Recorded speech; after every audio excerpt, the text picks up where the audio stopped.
Have another beer, buddy. Chatty chat.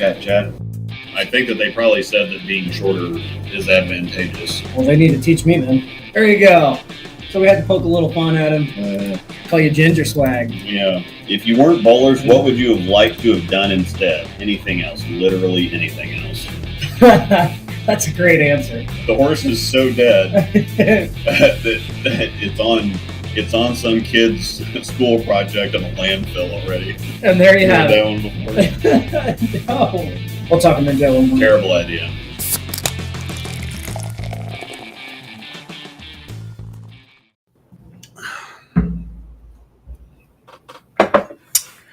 What's up? What's up, everybody? What up? Did we settle on a Swiss team name, by the way? Yeah, but I think I need to change it. Now that this has got Harold, I was going to say if I threw the can away first. What up? Is that really what it's called? Summerfest Refreshing Summer Lager. Oh. Howdy, chat. Yeah. That's right.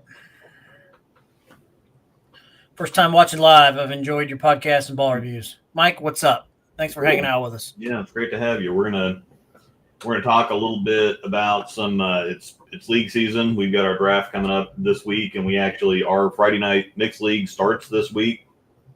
So we're gonna talk about some back to league prep. I mean, there's the obvious things: get your bowling balls out, make sure that they're in one piece, check grips. Tape supply, stuff like that. But there's a few things that people may not think about, and then they will. Yeah. Absolutely. I start Tuesday nights this week too. So. Oh, okay. So you're tomorrow night, and you're ready to go. I'm not ready to go, but yeah. Oh, we got another first timer. Sweet. Same. First time catching live. Super stoked. Yeah. Awesome. I'm drinking a Sierra Nevada summertime or summer lager or something like that. Shout out to Austin Bagby. I am drinking Crown. I think it is Crown. Crown. And then I've got a Jack and Coke next to it. I kind of wanted a Jack and Coke, so we're going to do a little bit of boozing. Yeah, I might get up some top shelf here in a minute. Something just sounded kind of good after the day I've had. Yeah. Jonathan got home like 10 minutes before we turned the show on. So it's been a day. I told a guy that works with me, I'm like, I need a drink, and this was like 10 o'clock in the morning. Oh, back to league drilling balls. I've got a video that probably I'm going to put out tomorrow. I've got one that's about league prep, but then I've got one about how to choose a league arsenal, what my starting arsenal is going to be for the year. The actual balls don't matter so much as the thought process that goes into picking which ones you take with you. Some people take stuff that's redundant, or they take stuff that tears up the lane too fast, or that's not good to start with, or something else. And so if you're having trouble, finding the ball, there's no magical it ball, because people are going to take arsenals. Everybody's game's different. Like you've been relying on your NV Tour for a while now. Yep. You had a really good second half of the year. You had a really good summer, and most of it's been with the NV Tour.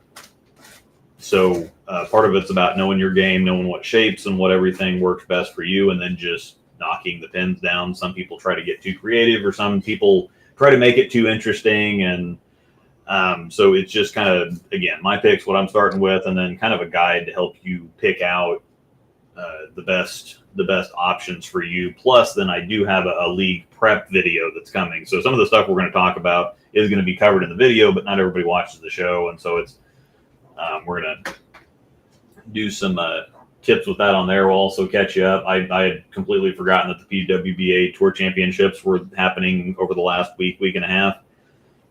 There's already been a couple titles that have gone out. We'll talk a little bit about that, and then we will go over our draft, our scratch draft league, because Jonathan and I are both drafting. He's got the number 1 pick. I've got the number 5 pick. And even though you won't recognize a lot of these names. It's just the idea of it and this kind of strategy that goes into picking your teams and whatever else. That's fun to talk about. So Yeah, a lot of people actually, for those that haven't heard us talk about it, it is a pretty popular subject in here when people get excited to hear about the format and things like that. It is really unique because not a lot of centers actually have something like this, because having a draft league in general is really hard to pull off. It doesn't sound like it is, but it really is. If you think of the logistics of it and everything, it's not easy to do. So yeah, and it's a draft scratch league. So scratch leagues are rare, draft leagues are rare. Part of the thing with the draft is that there's a lot of people that James Hoff was telling me about this. He had a group of 5 that win draft. Oh, there he is. Ding, ding, ding. That everybody's been teasing James in Discord about our internal members virtual league that we have, and so everybody's been saying win draft. So,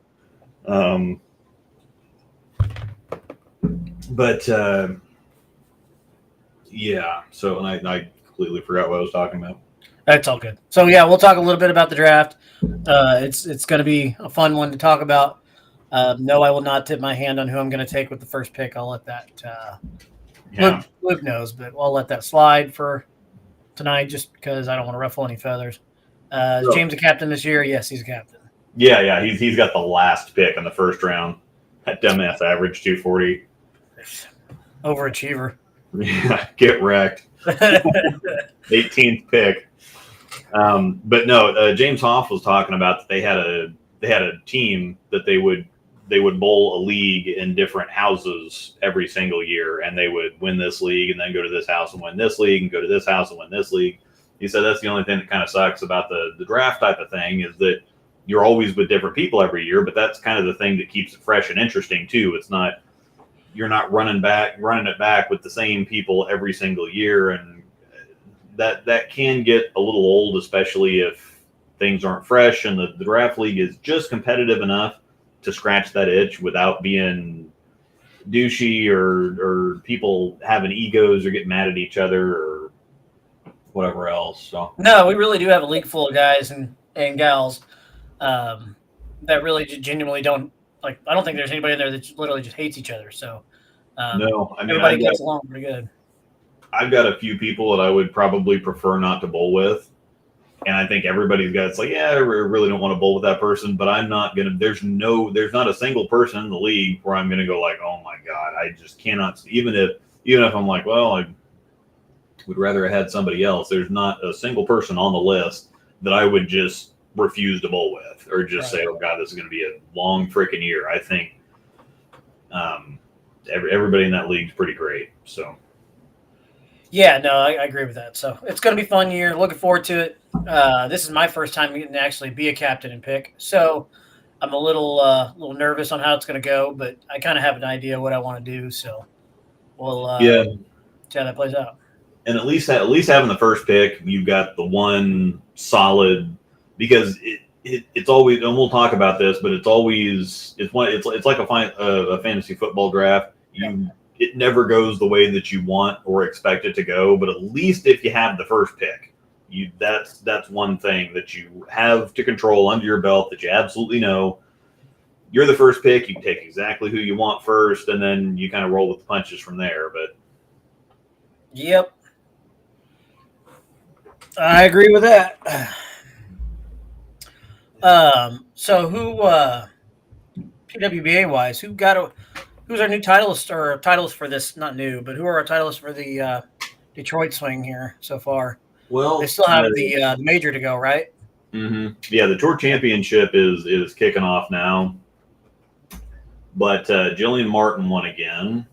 Did see that, and that's her third total. That's her third title. She got 2 regulars, and then she won the U.S. Open this year. I'm pretty sure. Yeah, I think so. New Hui Fen. Whoops. I mean, it's her second win of the season. Yeah, so it's crazy. Yeah, New Hui Fen.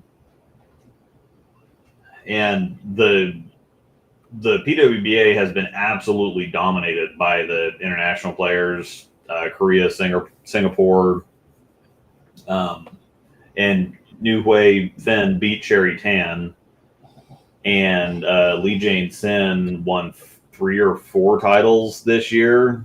I think so. And yeah. so I think it used to be one of those things where the international players would come over and bowl just a few tournaments, but the season's so short now that they can hit several more of them. Yeah. If not all of them. Yeah, and it's been very, very good to them.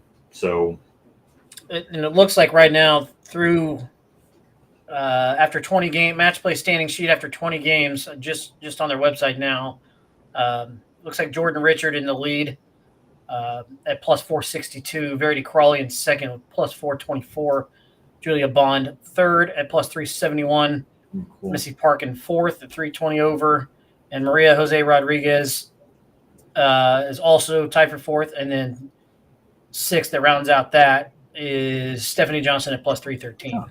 Hi. You lay down. You lay down. You get it. You're a little doggy. I know. Yeah.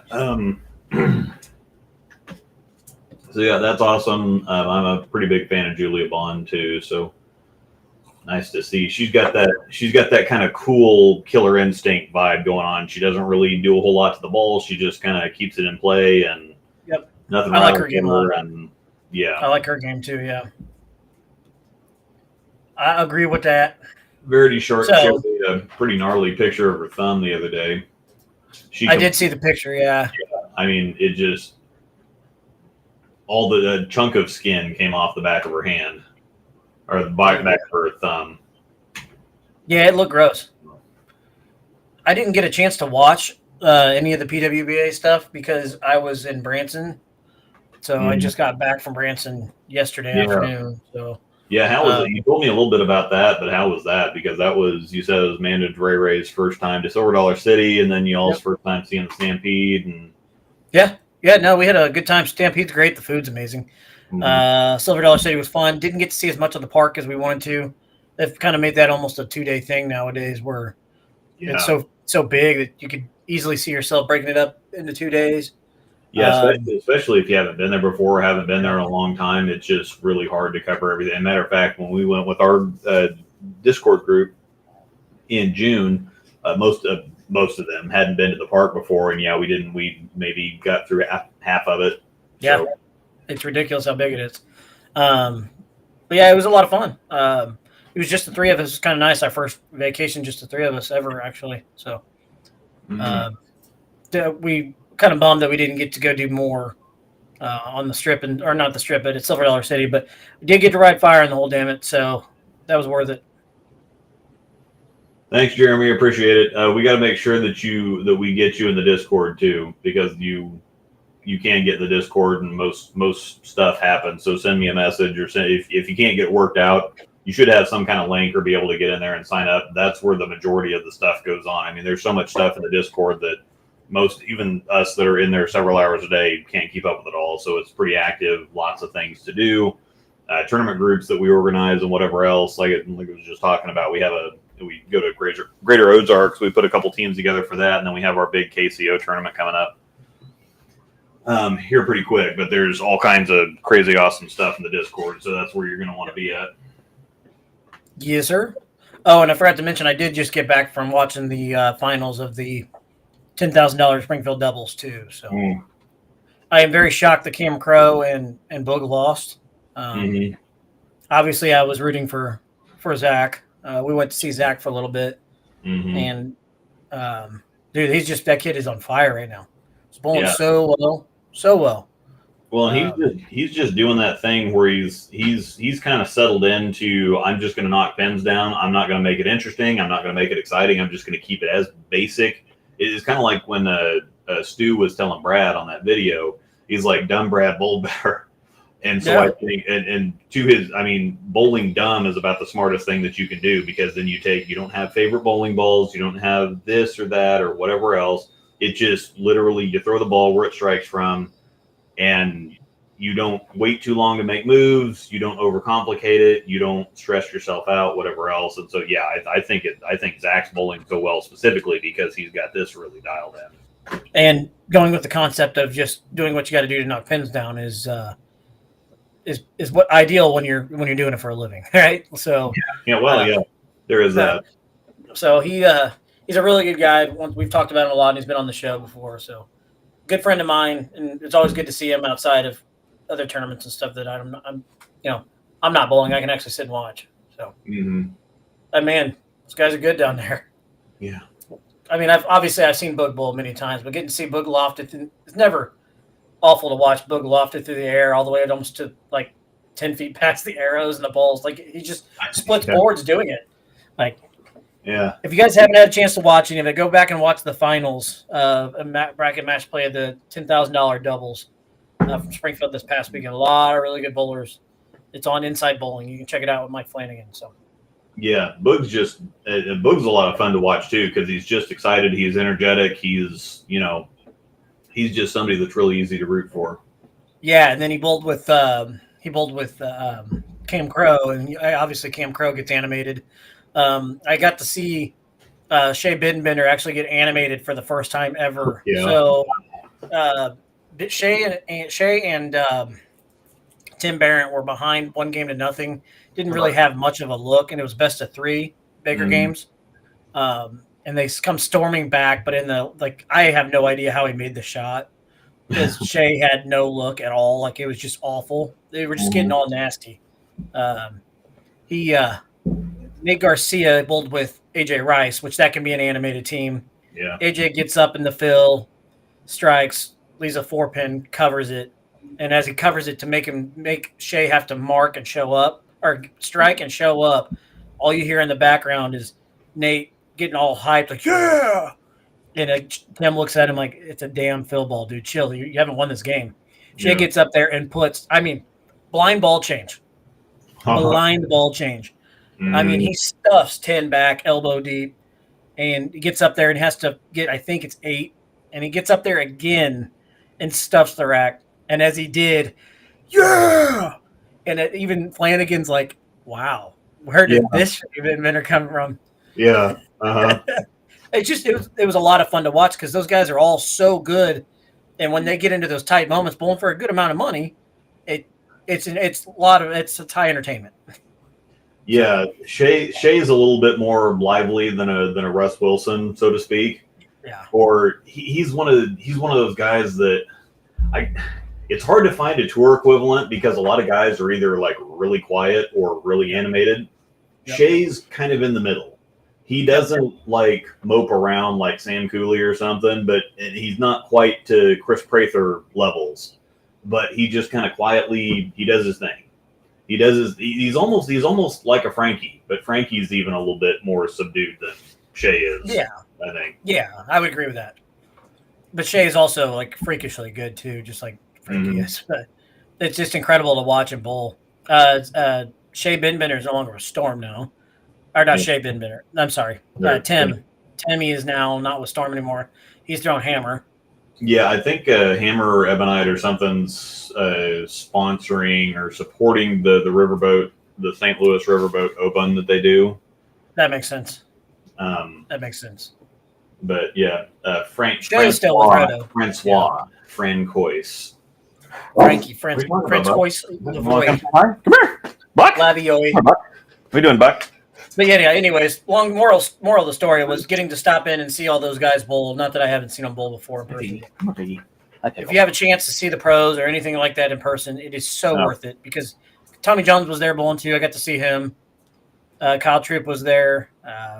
Zach Wilkins, all the big guys were there. So Jason was suggesting Frankie, not questioning what I meant by Frankie. He was questioning you. Don't let him fool you. Yeah. You're blocked. And then I'd have to hear the story behind because Michael Holloman and Dimitri Cruz won, and they both put up a couple of weird comments on Facebook. Dimitri was saying that something about them being underdogs and being doubted, and everybody was telling Michael not to bowl with Dimitri because Dimitri was going to stink him, and then Michael got up there and on Facebook and had some big long thing about being the underdog, and I can't think of. I mean, Michael's one of the nicest guys out there, and Dimitri is always posting some 850. I shot 850 again, or something like that. So I don't know how those guys would walk into a bowling center and be underdogs. That kind of seemed like a poor pity me type of thing. I mean, Michael Hallman just won the Spa City Open last week. Yeah, For like another $5,000-$6,000. Yeah, he wins stuff and he keeps putting scores on Facebook. And Dimitri puts scores, and I won this other tournament and whatever else. And we were underdogs, and everybody was telling us we weren't going to do shit. And it's like, I don't think anything happened down there. I think it had to have been like before they went for the tournament or something. Yeah, I'm sure that somebody there was probably one person that was kind of there was probably one person that was teasing or something. I was like, oh, don't bowl with Dimitri. He's a head case or something like that. And all of a sudden the world's against him. I mean, if that's what it takes to motivate yourself, I guess I could be like Pete Weber and pick out fake pissed off people in the crowd. Or not pissed off people, but fake people taunting you or whatever it was he was doing. I see you, buddy. Don't move. Anybody notice that neither winner mentioned the name on their shirt when Flanagan asked them who they wanted to thank? Well, that's interesting. I think Dimitri was Storm staffer, and I know Michael B7. No, Dimitri was with Motive, and he's a free agent now. And then Michael Hallman is now a free agent too. Oh, they're both free agent. Okay, so Michael left Storm. He was with B7, and the guy obviously so he could throw purples. And then all of a sudden, out of nowhere, he saw somebody. I think we saw him bowl at Nationals or something, and he was wearing Storm stuff. And I'm like, what the heck? And then to come this weekend, he was still wearing the Storm stuff, and I didn't think anything of it until I seen him pull out a purple. He was throwing purples. Oh, okay. Yeah, I think one of those. Now that I've seen the light, I just really don't understand how you're left-handed and can't throw a purple or a black. It just And then Dimitri was throwing like a Tundra Fire or something like that. Yeah, no, if you're not bowling PBA stuff and you can throw a pitch black, good enough. Yeah. But realistically speaking, Perp Daddy. When do we see who has switched companies? That'll be January. Yeah, January sounds good. Yeah. I like your profile picture there. I have a line in one of the videos that I did coming up about Aaron Rodgers hopefully making it through. Well, I think it's my league prep video. It's like something like making sure that your slide pads are in good shape so that you don't fall over the line and Aaron Rodgers yourself out of the season. I thought that looked like Aaron Rodgers, but it's so small on my end I couldn't really tell. And then I seen the mustache and I'm like, yeah, it's got to be Rodgers. If I could pull off just a mustache, I would do it, but my wife would kill me. Yeah, I've got to have the whole thing going. You see that in the opening with me and the cat. Anyhow, so yeah, we got that going on. What else? We want to talk about some getting back to league stuff before we get into the draft stuff and bore the hell out of everybody. Sure. So lots of people have lots of stuff in their bowling bags. If you carry around tape, you probably want to make sure that the tape is actually still good. Sometimes the stuff can dry out. You go to put it in there, or it's all slimy or something like that, depending on where your bag's at. We bowled over the summer, and so we're kind of still in the groove of things, at least lightly, just bowling one league, but it's still bowling something. If you carry around glue in your bag, you might want to make sure that hasn't dried up. We always kind of tease you about your slide stone, but Angel got one of them and she loves it. So told you. Yeah. So I got the Genesis one now. The Genesis one is really nice because it's bigger. No, I only giggled at Riley at Lunar. Oh, Riley? Yeah. Oh, well, I'm gonna say we had a thing with Jonathan at the slide stone. Oh, I was gonna say I didn't. Yeah, you didn't, but yeah, we had a kind of a chuckle with Jonathan and the slide stone. Okay, never mind. But no, she got a slide stone. Everyone likes it. That's what you get for judging me. Mm-hmm. But yeah, the slide stones are great. They're fantastic because you can use them on your thumbs too. Like if you're hanging up or anything, you just wipe a little bit on your thumb or whatever. Those things are perfect. I also, and you've seen in the email that I ran into one of the high ups at Genesis at Nationals, and one of the Brunswick booth guys was just kind of hanging out, and he recognized me. He's like, "Oh, you got to go talk to this guy. He's one of the high ups with Genesis, and want to talk to him about some of the stuff." And I'm like, I really don't want to talk to more bowling industry people who are just gonna. Was it Noel? Noel, yeah. Yeah, so Noel was the one that signed me when I was with Genesis. Yeah, he's a great dude. Yeah, Noel Vasquez rocks. I mean, yeah, and this is one of those things. The bowling industry thing is like, people will throw product at you all day long, but when it comes time to actually, support you, it's kind of like, no thanks. So I'm like, I really don't want to go talk to somebody else and end up making a bunch of videos to sell their stuff for them and just get some product that because I don't use a whole lot of tapes and whatever else.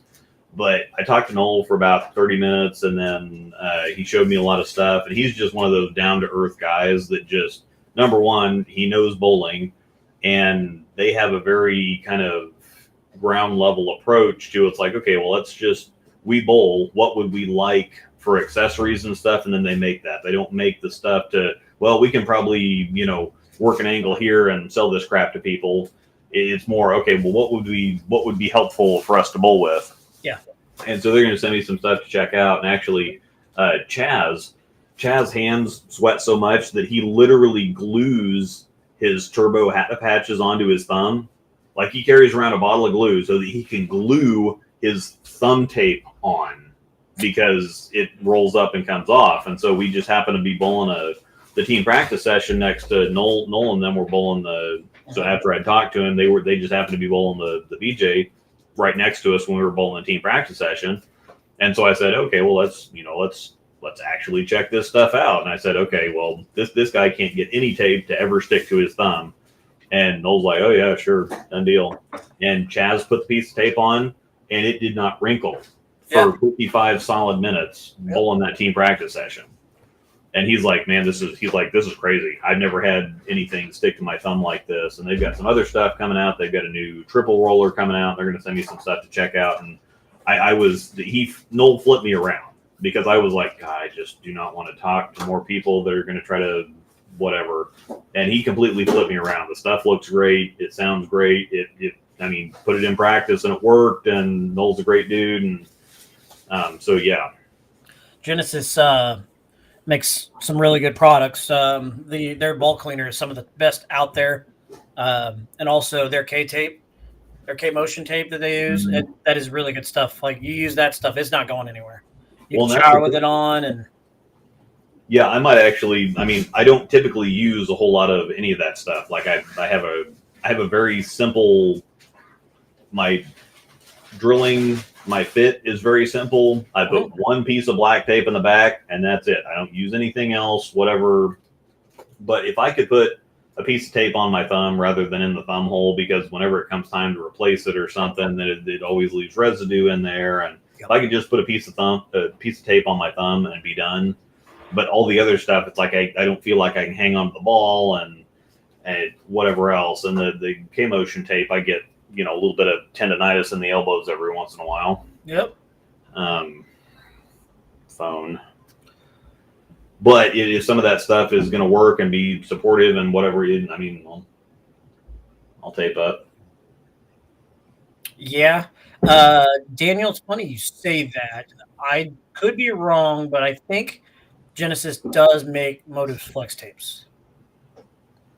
Pretty sure they do. Just rebrands them with Motive on there. Don't quote me on that. I could be wrong, but I believe that's the case. I think so. Yes. What you drinking now? Princess Yum Yum. It's a raspberry Kolsch. Oh, okay. All right. It's one of these. I think Mr. Bill got this for me, and some of these have been sitting in the fridge forever, and I'm trying to kind of clean some inventory out. Angel got me one of the Vern specials last week was $4 for 6 packs of what? Right over here. Dank 7. So it's Tank 7, but it's made with Belgian white, kind of whatever. It's a Belgian style farmhouse So it's Tank 7, but made like a Belgian white. And so I got some of that. So Tank 7. I think I've heard of that. I wonder if I've had that. So, yeah, we got a lot of. Yeah, Jeremy needs to find a new league to join. Old team decided not to bowl and waited until the last minute to tell me. Yeah, that's great. We had that happen at Nationals either last year or the year before. It was 2 years ago when we went to Vegas. Two guys, we had started traveling, and the guy, we're not going to make it, and so we only take 10 people, and so 2 people backed out last minute. Angel ended up taking one of the spots, and then I think that was the year that we went with. Oh gosh, I can't remember the names of the brothers. They're from Denver, Mason and can't remember their last names. Moore. Oh, Mason Moore. Oh, Mason Moore, yeah. Yeah, Mason and his brother. Yeah. And then Chloe Herman, I think, was one of them's girlfriend that ended up bowling. Mason and Morgan Moore. Morgan. Mason and Morgan. And one of their girlfriends who was really pretty good. Her and Angel bowled. So fortunate. Cool. Let me see. Slide stone is key when you bowl a gauge. Yes. Paul is Mr. Burnett has entered his name into the draft league this year too. Yep. Apparently, I heard a story about what happened. They had some kind of league or whatever at Mission, I think. It was a big one, yeah. Drama or nonsense going on. The Mission's like, you know what? Screw it. We're not doing your stupid league.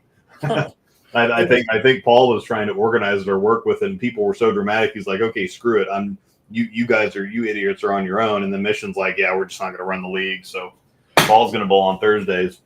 I think Paul was the one that created the league. Yeah. I think it was his creation. They had a lot of side action and stuff. Mm-hmm. I think he said he wants to do it and do like blind draw doubles and stuff for us on Thursday nights. Yeah. Yeah. We can replace breakdancing for bowling in the Olympics. It's one of those things where it's all money. Nobody young cares about bowling, so it's all money. Yeah, bowling's never going to make it to the Olympics because USBC is in terrible shape. The International Bowling Federation is in even worse shape, and all the IOC cares about is money, and so Yep. So Jason Nelson was talking earlier about it. Just waiting for all the bowlers to get pissed off when 2028 we get cornhole. Oh, I have no doubt. Dude, I'd watch me some cornhole. We had a great time with that at 4th of July. We did. Yeah, little cornhole will be in there. I can almost guarantee it will be. I'm kind of shocked. Excuse me. It's kind of shocked it's not now. Yeah, you were correct. Genesis makes tape for a large majority of the companies out there. They seem to make some good things. I think I was wrong. So we shall see. They're sending me some stuff. You don't use tape measures. Yeah, well, that's the thing is that, yeah, even if I don't use the stuff, I'm going to try it out. But even if I don't use the stuff, I'll put it in over here. teams were up. What? Yeah, curling is more exciting than bowling. Yes, that also. Teams were up, and then all of a sudden they were like 6 the day before the meeting. That sucks. Yeah, but I really think Paul's going to have a great time bowling Thursday nights anyway. Oh, I think so.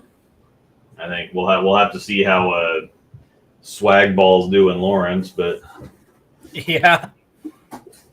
So what is a slide stone and how does it work? So it's a little block. The different companies make them in different sizes. The Genesis one is massive, but I'm not exactly sure what is it. It's just to create a more consistent slide. So it kind of, instead of taking a wire brush and like scratching the crap out of the bottom of your shoe, now you might need a wire brush to get stuff to actually get stuff off the bottom of your shoe, but it kind of just makes your slide more consistent because depending on humidity or you're walking around or whatever, you hit it with the slide stone and it just kind of freshens the bottom of the pad up without like roughing it up, so to speak. Slide stone is super compressed, easy slide. So that's basically what it does. So instead of putting Easy Slide on your shoe, which you can't, Slide Stone just, again, it's super compressed Easy Slide. So basically, yeah, it just helps you slide a little bit better, a little bit more consistently, but without like, having to powder up your freaking shoes. Yeah, it doesn't leave residue either. So it's good stuff. I ordered a Slide Stone. Thanks, John. You're welcome. Yeah, Angel really liked. I would highly recommend a Slide Stone, not for myself. I'm looking around for water puddles or beer to step in or something, so that I just used it in Tulsa and Vegas so far. That's it. Yeah, Angel said she used it in Tulsa and Vegas, and she was. Tulsa. What did I pull? Ozarks, Springfield. Yes. Mhm. I didn't go to Tulsa. And Gage in the summer. Tulsa, you definitely have to use it, especially at Andy B's. God, I like Gage in the summer though. Not that I bowled there in years, but no. Man, the tackier they are, the happier I am. Whatever. Accidentally slide or any of that nonsense. Yeah, unless Sean. You were righty. Yeah. With righty, you need 20 feet. Yeah. Yeah, the Slide Stone. I don't think that they're that expensive either. And so if you don't like it, but I haven't heard of anybody not liking a Slide Stone. That's one of those things that I would suggest adding to your bag. If you slide, get a Slide Stone. It's just an emergency. Yeah, and they're cheap too, so it's not like it's going to break the bank. They're I think you can get them for $10 or less. So, is the True Cut ball cleaner any better than Genesis? Been wondering about True Cut products. I'm on the fence about the creating the different stuff. Now, Hicklin's been putting out some really good videos on stuff for a couple years now, and so it's still a little iffy with some of the products seem a little gimmicky and whatever else, but the True Cut pads are really good. James says that the Vice pads are better. He likes those better than True Cuts because True Cuts kind of scratch the ball up a little bit more. They're very rough. You can get a lot of uses out of them, but now if you want to put surface on the ball, the True Cuts are going to do that, and they're going to hold up for a while. But James likes the surface seems to be a little bit more consistent with the Vice pads. He said. What about the Sire? Where'd those fit in? Oh, those are like the Sires or kind of like Avalon pads or. yeah. Okay. I like the True Cut pads too because I have a little hand, obviously. Mhm. So they're the smaller, rounder, and they do last longer, a lot longer. Never tried the Vice pads, but yeah, the True Cuts I do recommend. I've never used the CTD ball cleaner. Honestly, I've never used it ever. But I can tell you the Genesis ball cleaner, all of them are fantastic. So And that's what I've heard. I keep hearing better and better things about the creating the CTD stuff. Yeah. So I think he's got things in a pretty good place now. I like what I'm seeing now versus like 3 or 4 years ago. Just say that. well, it was just a giant gimmick at that point. He was like the Kia of car companies at first. Yeah. Sliding is the devil. Hey, I drive a Kia. No, they made like cheap stuff. No, I know. I know. Better and better. And that's the thing. Yeah, Kia used to be the super cheap. You could buy a car for less than $10,000, and it had a 100,000-mile warranty on it. Yep. But they were freaking Kias. Now Kias are actually kind of nice. The one I bought wasn't cheap though. I can tell you, I wish it was. Yeah, Kia's not a joke anymore. So. No, the cars they make are cool looking too. So. Mhm. Let's see here. What did we? This still is kind of on topic too, on league prep. Also, I don't know if you mentioned it. You might have. Did you mention checking surface on bowling balls too? Now, did any resurface touched up? Yeah, because if you haven't bowled throughout the year, or if you haven't bowled all summer, the very top or the cover stocks get slightly calcified on the outside, so they harden up and dry up just a smidge. And so just going out and bowling or taking a 2,000 or 3,000 pad to something by hand and just kind of knocking that off, and then bowling a couple games, shooting some spares just to, so that of course, there's a lot of people that bowl handicap leagues. It's like, I kind of want to shoot 520 the first week. So, but yeah, if you want to hit the ground running, just go out and bowl a few games, and you don't even really have to do anything. And one of the things, if you want to maximize your practice, go out and throw the spare first. So if you want to shoot a 10-pin, throw it the 10-pin first, and then throw a strike shot on the second ball. So that way you get 2 balls per frame instead of, you don't, because if you're going out to just sharpen up or get fresh, you don't need to be shooting 220 or 230. You want to get some actual work in. So your spares first, and then throw your strike ball on the second ball. Yep. Which, speaking of that, I don't know why this made me think of it, but the Swiss Trails did announce it's the same pattern as the last 2 years. Oh, cool. I remember. Well, let me see it. I'd have to go back and look at the scores. I wasn't throwing it terribly good the second year I was a lefty. Now, the first year was great, but I can't remember much about the second year. I think that it was just, I don't think I had a good time. So, And Jesse has told me he'll put it down for us. So, okay, cool. And I already did get everything sent in. We're good to go. So, cool. Everything's on the level with that. That's going to be a great time. We'll talk about that before we go down there because there's a lot of professionals that show up to that. It's on Springfield doubles level of competition. So it's, we have a random draw for the first game. It's a trios thing. You have 3 individual points, and then you have 2 for the game total. And then it's a position round every single game. And so the teams that are bowling well are going to be bowling against other teams that are bowling well, and the teams that are not bowling well are going to be bowling against other teams that are not bowling well. So it's a very, very interesting format. It's not like a round robin thing. It's not a total pins thing. It's just you bowl against who's across from you, and there's 12 games. There's 6 on Saturday, and there's 6 on Sunday. They've had a lot of professionals there over the years. Wes Malott, Kevin Williams, Chris Prather, Frankie. Nick Pate. Yeah, Nick Pate normally shows up to it. Lots of pros. I'm sure that Ryan Barnes, Spencer, some of them are getting into it, and it's one of those things where it's sold out every year, and there's like a 5 or 6 team waiting list, and they don't necessarily give priority just because you bowled the previous year. There were 3 or 4 teams that didn't bowl last year because they were at Trevor's wedding, but I rolled our deposit over. And I might just go ahead and send another deposit in. Normally people do it that weekend, but it's I don't want to take the risk because it's a first come, first served on the deposit, and they will take it. Like I could reserve us for 2030 if I wanted to right now. They're like, we don't care. If you want to bowl, you send us the deposit, we'll take it. You're down for whatever. So yep. I'm looking forward to it. It's gonna be fun. Yeah. First 3 weeks of league is average management for the handicap tournament bowlers. Yeah. Our scratch draft league is a little interesting because the first 5 weeks you are on the previous season's average, which it doesn't really make a difference unless you have people missing. So like a Danny Bradley situation where he had a bad year last year. He's going to be on the board for 217, and if he doesn't bowl, he's taking a 217 average. And the other thing is if somebody starts out hot the first couple weeks, say that you draft somebody at 220, they shoot 720 the first couple weeks, and then can't make it week 3, they don't get the 240 average. They take a 220 blind for the first 5 weeks. So, yep.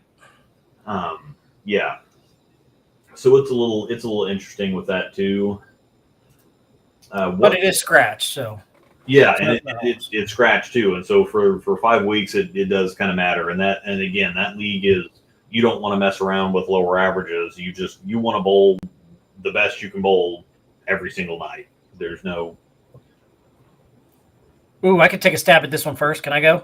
Yeah, go for it. I'm gonna say the Vaporize. That's the one I was gonna say. Really? Yep. See, Vaporize looks so good, so good. Theorem's still in the conversation from Storm. The Attention Star and the XL looks really good too. The Attention Star and the XL. I'm really not sure as far as motive goes. I really like that Evoke. The new Pride looks really good. Yeah. Okay, yeah. The new Pride Eternity or something like that. I think I'm going to drill an Ion Pro. I really want to drill an Ion Pro. I have pulled the trigger on that one. I've got one of those on the way. So Oh, you do? Yeah, this would be my first SPI ball of the year. But the Ion that cover, I really like that cover, and that core is in a place where it's like, yeah, this combination is just going to be a winner. So. Oh yeah. Even you though might be drilling another Ion Pro for me then. Yeah. What is the Rattler that's coming out that's got the pretty similar specs to the Envy Tour? Is that the Rattler, the purple one? The Rattler Big Bite. Yeah. That one is that one's actually symmetric, I'm pretty sure. I had Jesse drill that one, and it looks really good. It looks very IQ Tour Nano Pearl-ish. Maybe I'll put holes in one of those then. But I know I want to is more of an IQ Tour. I think it's like 248.035. I'm looking it up here. Yeah, 248.035. So it's a Scorpion low flare IQ Tour type of. It's like the NV Tour, but it's just not. It didn't have that little bit of asymmetry to it. Yeah, that's fine. So yeah, I think now again, the vape. I can't say this on a video or on this, but you can't say it then shush. Yeah, the Vaporize is just absolutely filthy, absolutely filthy. Yeah, like you've thrown it. I haven't. I've just seen the Vaporize is insane. It's one of the best balls I've ever thrown. It just, and I know that's one of those things, but I'm not on staff anymore, so I can say whatever I want. The Vaporize is absolutely filthy. It's imagine the Theorem a little bit stronger and a little bit smoother, and that's the Vaporize. It's man. Yeah, it looks good. And yeah, not often do I say nice things about Radical, but the Hitter Pearl. Yeah, we also drilled the Hitter Pearl for Jesse, and it looks really good. It's the Hitter Pearl reminds me a ton of the UFO Alert. That's really what it is, and I might have to actually add that into my review now that I think about it. I haven't built it yet, but the Hitter Pearl is UFO Alert-ish. Yes. I do like the Radicals in general, or the Rattlers in general. Those all look pretty good so far. The original Rattler didn't look bad either. It's a Venom Shock is what the first one was. Yeah. Didn't they have a Rattler new too? Like not urethane one? Yeah, the Rattler new is also very good. Angel didn't like it, but her and urethane don't. What? Fuck. Her and urethane-ish stuff don't get along, and so I took hers to nationals, and it looked okay, but it's kind of in no man's land. It's not quite reactive enough to be reactive, and it's not quite urethane enough to be urethane. Now, if I'm on, and it's definitely going to Swiss trios. If we're under 3-1, I'm going to want just urethane. But if we're challenge pattern level, if we're like 4-1 to 7-1, it could absolutely be in play. Ryan Klaus shot 670 or 680 with his Rattler new and team at nationals, and it looked ridiculous. That's the. I think that pattern is full sport, if I remember right. Mm-hmm. Yeah. The Vaporize and the Theorem overlap. They do. But I used my Theorem up, and so it's almost a little bit better replacement for me. And so that's because I was thinking, I'm like, well, I'm going to have to get another Theorem. But yeah, the Vaporize just stepped right in, and it's even better. So Vaporize. It looks good. The Brunswick ambush, and the ambush was amazing, number one. But yeah, the Vaporize is very ambush. That's a great point. The shapes are really, really close. It's just the Vaporize is a giant asymmetric ambush. And it's black. It's pretty. Yeah. Rattler Big Bite, got it pre-ordered. Gonna look good on the low volume. Yeah, the Big Bite is. We were kind of surprised that with all the HK22 stuff, it took me several months to adjust to how much sharper, how much faster everything is than the SPI stuff. Oh yeah. But a lot of the HK22 stuff reminds me a lot of, especially the solid stuff. It reminds me of NEX because, like an Axiom or the Proton or whatever else, like it has traction but also shapes. But the shiny stuff, specifically the pearls and the hybrids and the factory shine stuff, is really, really aggressive in oil, and so I couldn't get anything to lay off. I was used to the storm stuff, just kind of getting down there and walking in.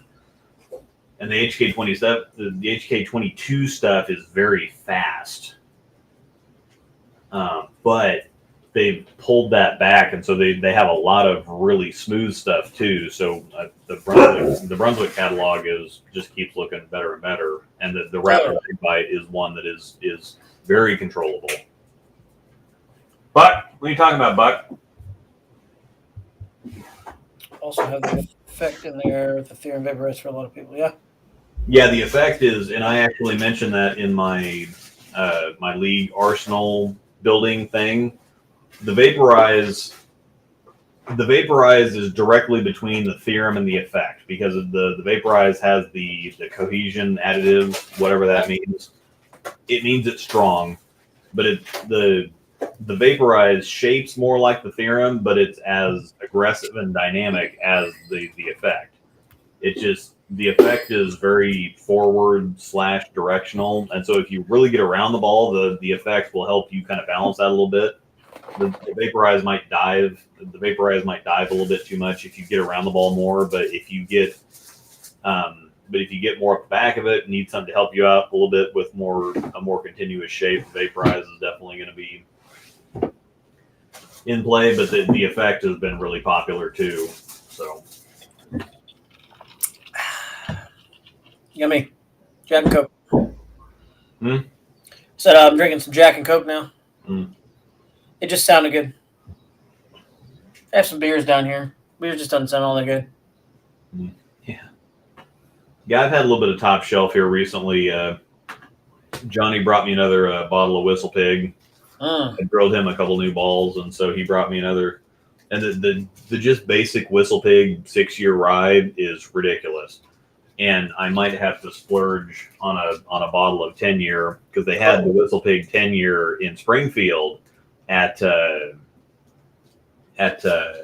Sunshine for like $10 a shot, which I found out later, but ridiculously good. And so it's like $90 or $100 for the bottle, but somebody gifted me $100 last time to buy some more, to buy some stuff, and my birthday is on Thursday, so I might just have to splurge a little bit and get me a bottle of Whistle Pig 10-year.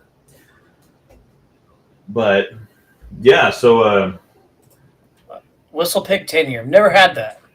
I guess we can jump into that here. Yeah, we've been going for almost an hour here. Oh, also, so I need to have. So you're gonna have some balls for Amanda to drill. I know that Trevor's got some stuff to drill, and we're gonna have. We need to practice. I need to get some more smoker work in to practice, because we're gonna have some stuff going on here on KCO weekend. We're gonna have everybody over the house and make some stuff. But I've really gotten.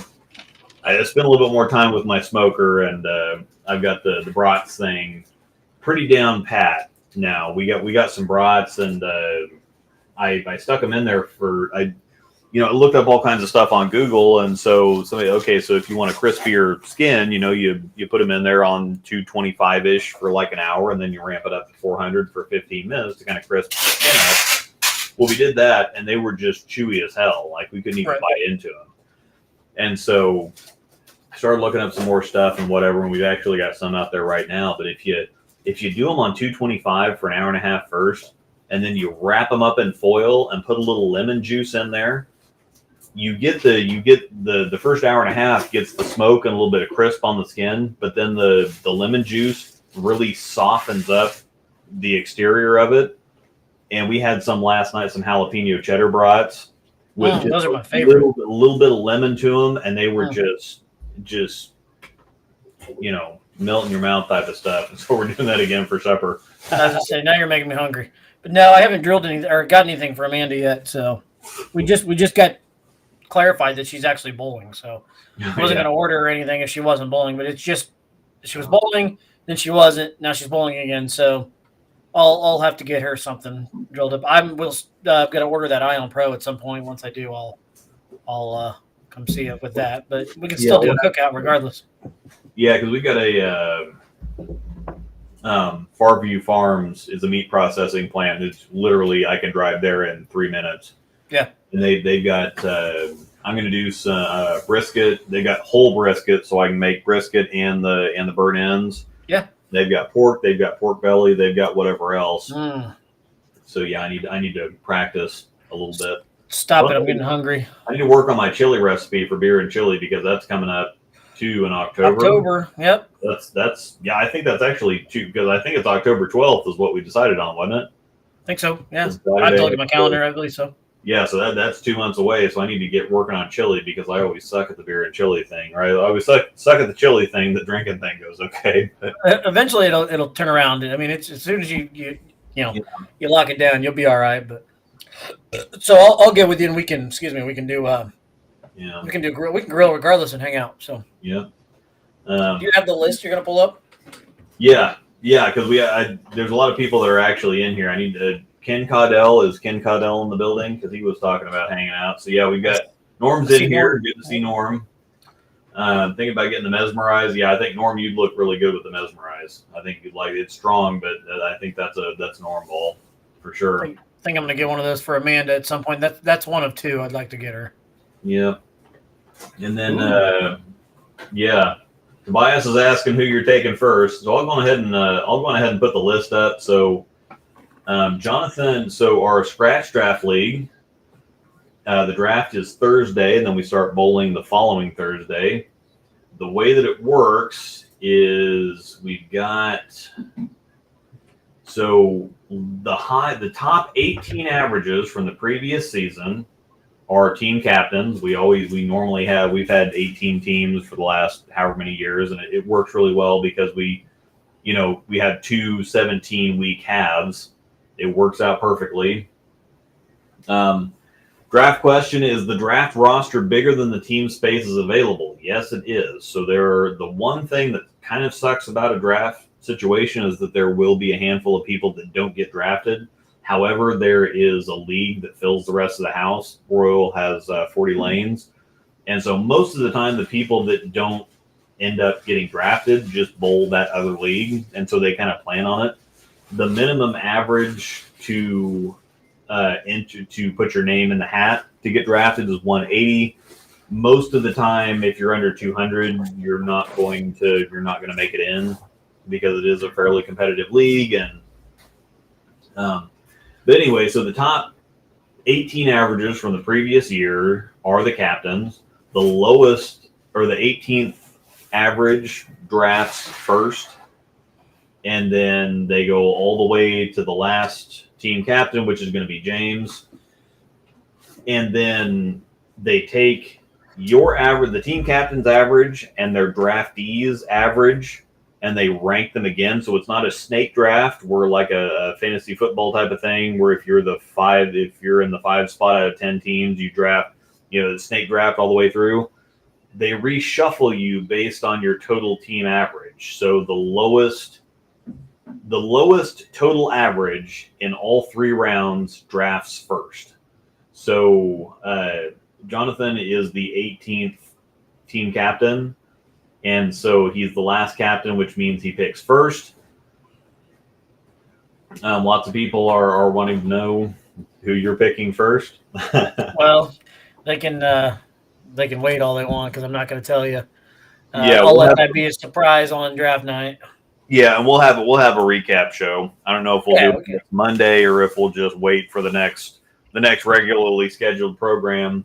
I mean, we certainly can because I've got nothing going on. So yeah, so we'll see what we want to do there. I can tell you what I plan to do, but I'm not going to tell you who I'm taking. So what I plan to do is I plan to draft higher without showing my hand. And the reason I want to do that is because if I can draft somebody that can bowl in my 4-hole all year, I don't have to worry about being in the 4-hole. I can stay there, just comfortably be in the 3-hole. I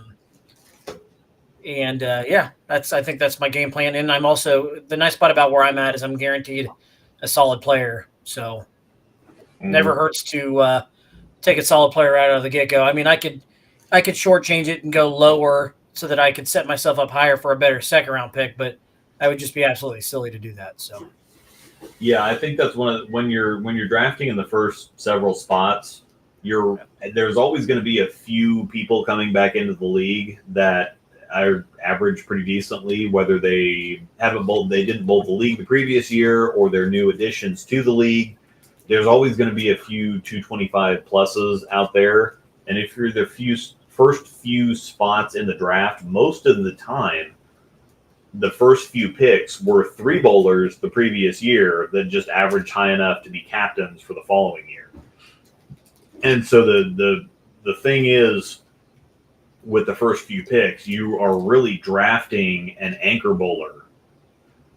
And so it's one of those, you kind of need to just pick who you can get and then figure it out later in the next few rounds. But you definitely need an anchor bowler, or at least to have another 220, 225 average bowler to help kind of hold up the bottom end of the lineup. Yeah. And it's always fun to kind of look at the list and try to predict who's going to pick what. Obviously, we don't really want to play our hand too much because I've got my eye on a fair amount of people, and I'm sure that you do too. Yep. But there are some new names. This Matthew Berg at 225. Yeah, when in doubt, take someone who is using their gauge average.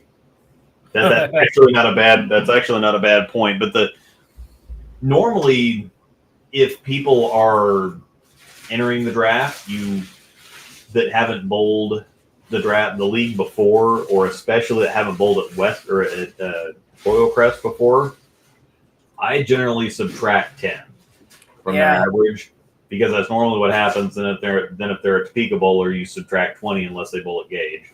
And then you wonder if they're going to actually stay on the team for more than 5 or 6 weeks.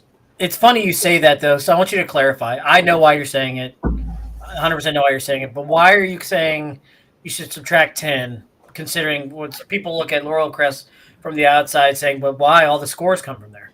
Why are you saying that? It's the first year there, it's very interesting because we bowl on the low end. Yep. And that's where most of the leagues, tournaments, they start from the low end and go up. Yeah. Sorry. Yeah. I'm not saying.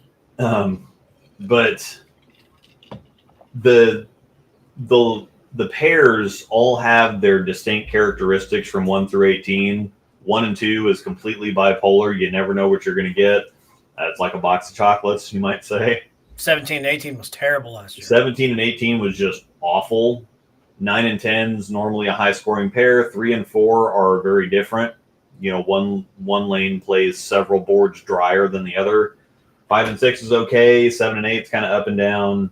11 and 12 is interesting. 13 and 14 start off with one lane hooking more, and then by the end of the night, the opposite lane is hooking more. 15 and 16 is kind of weird. And so just getting used to what you have to do. Hitting the pocket at Royal Crest is very easy, but getting your ball through the pins the right way is fairly tricky. And we have brand new pins this year. And we have brand new pins, and figuring out getting used to the league in general. It's very competitive. There's a lot of Eagle winners. Russ Wilson also won the Lucy 20 years ago with his wife.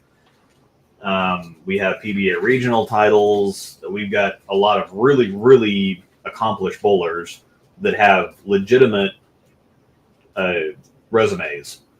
And in addition to just the local hacks. Did they ever end up awarding Russ, a PBA title for that, by the way? I'm not sure. I'm not sure how that worked. But Jay Fitrell's got a couple regional titles too. Yeah. Well, I'm talking, it wouldn't be a regional title. It would be a national title. Yeah. And by the way, 3 and 4 is really good. Don't let him fool you. Mm-hmm. He's left-handed. Very different. Yeah. If you're not used to it, I do like 1 and 2 and 3 and 4. Oh, God. 1 and 2. I actually we bowled on 1 and 2, and I shot 970 Thursday night. Every time I bowled on 1 and 2 this summer, it was absolutely wretched. Yeah. I mean, wretched. Yeah, 3 and 4 is okay as long as you know what you're in for. If you are just figuring it out, it's a little tricky. And of course, you only see every pair twice throughout the year. So your first year there, yeah, it sounds like bowling at East. Every pair is an adventure. It is very much like bowling on the low end at Olathe East, but with good racks. The place with the tallest urinals ever. Yeah. Sorry, just had to throw that in there. Outside of North Rock. No, North Rock is it's come to close second. Yeah, I almost need a step stool at North Rock. I have to pee standing or leaning up, like leaning back. So I will say that no matter where my pick is in the first pick, I know who Keeler's taking next. Yeah. So I do know that. 100% know that. All right. Well, don't tell who Keeler's taking because you might spoil who you're. No, taking. I'm not saying anything. I'm just. Don't you agree with me though? Yeah.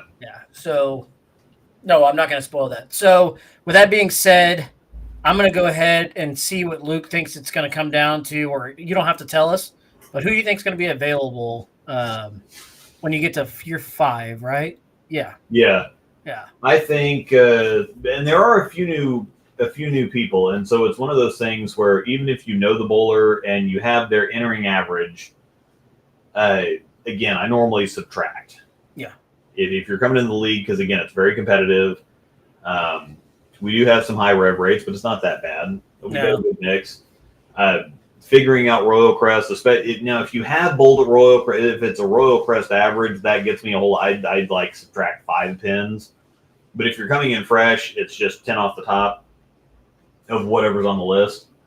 Oh yeah, Eric's in here too. He just moved here from North Carolina. Yeah, you'll definitely be on the team. Where's he at on this list?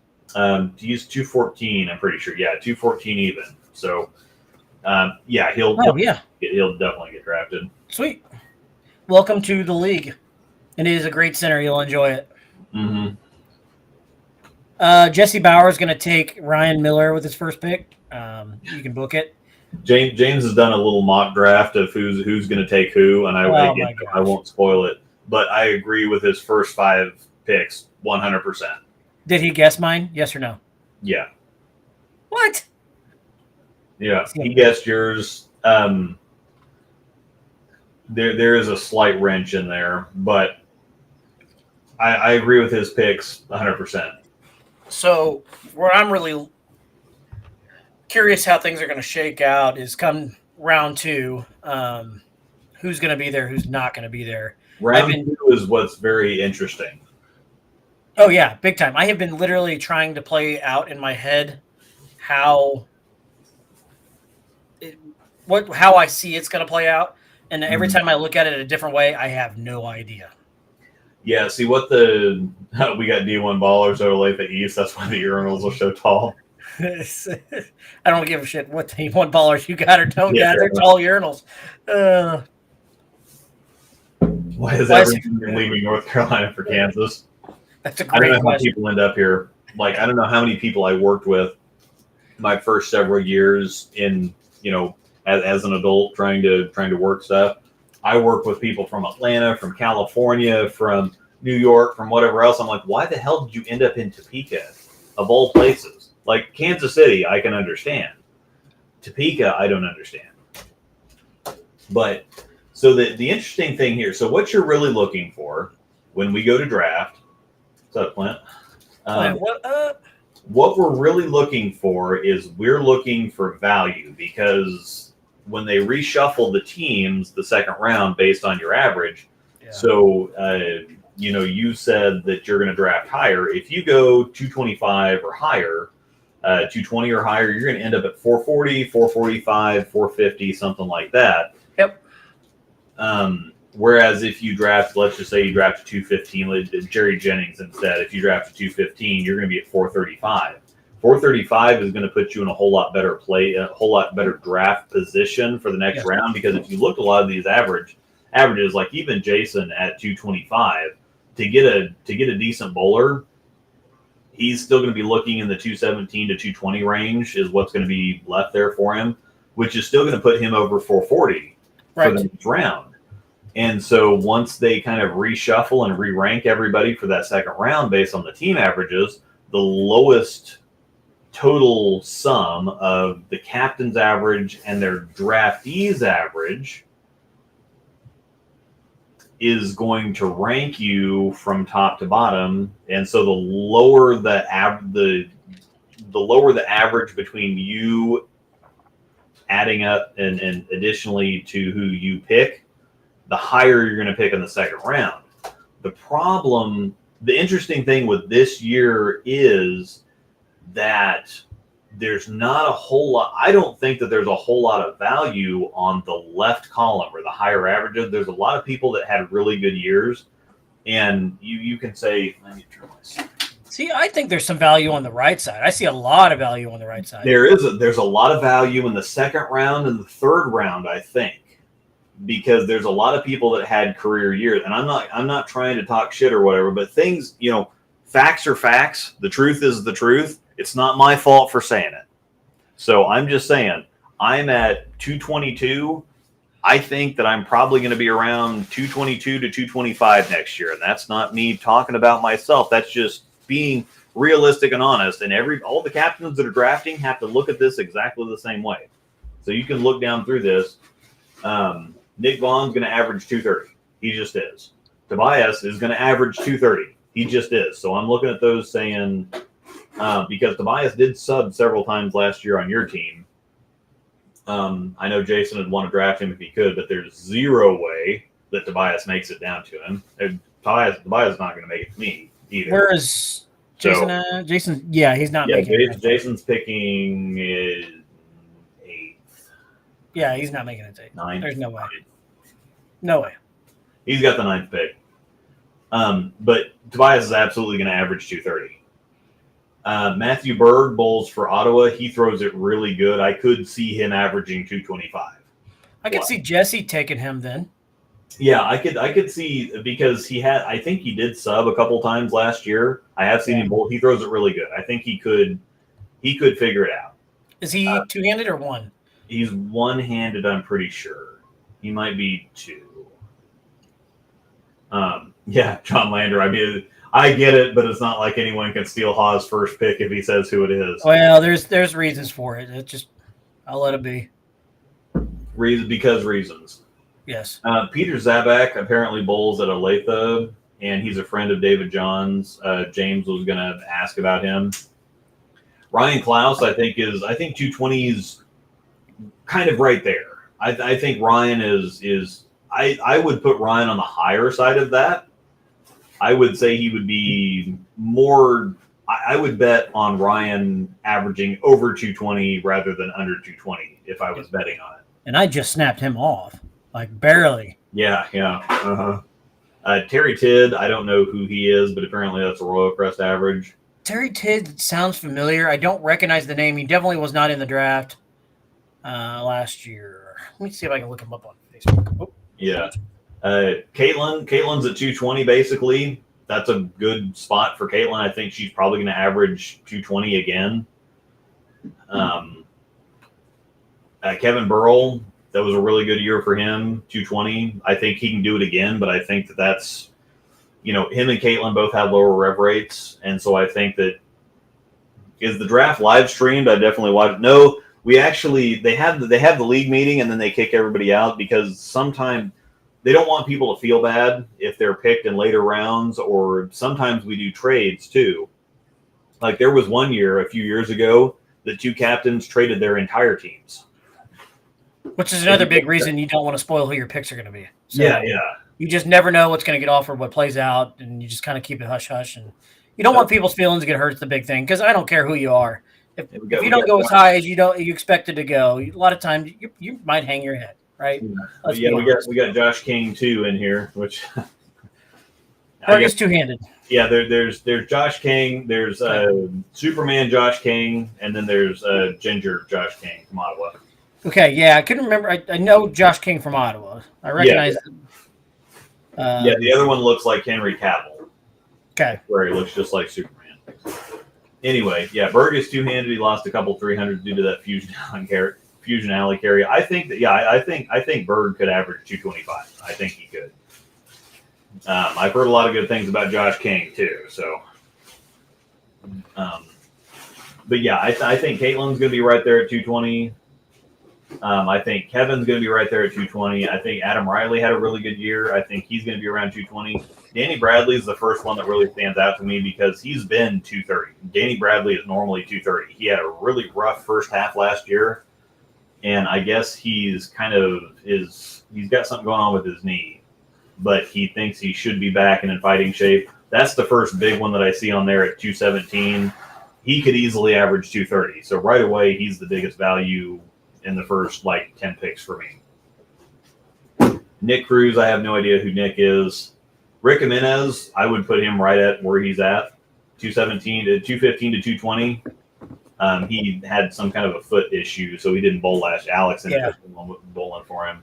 Rick is a good pick anywhere you go. Really, he's not only that, he's just a really good guy. So. Yeah, and that's one of those things too. Is that the vast majority of these names, it's like, yes, I would definitely love to bowl with any of these people on the list. It's just when you're drafting as a captain, you want to take the biggest value for the cheapest price that you can, and so you got to kind of look at people like pieces of meat.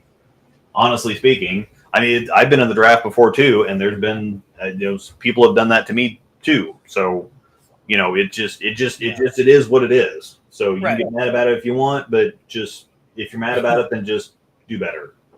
I could easily see either one of you taking Caitlin.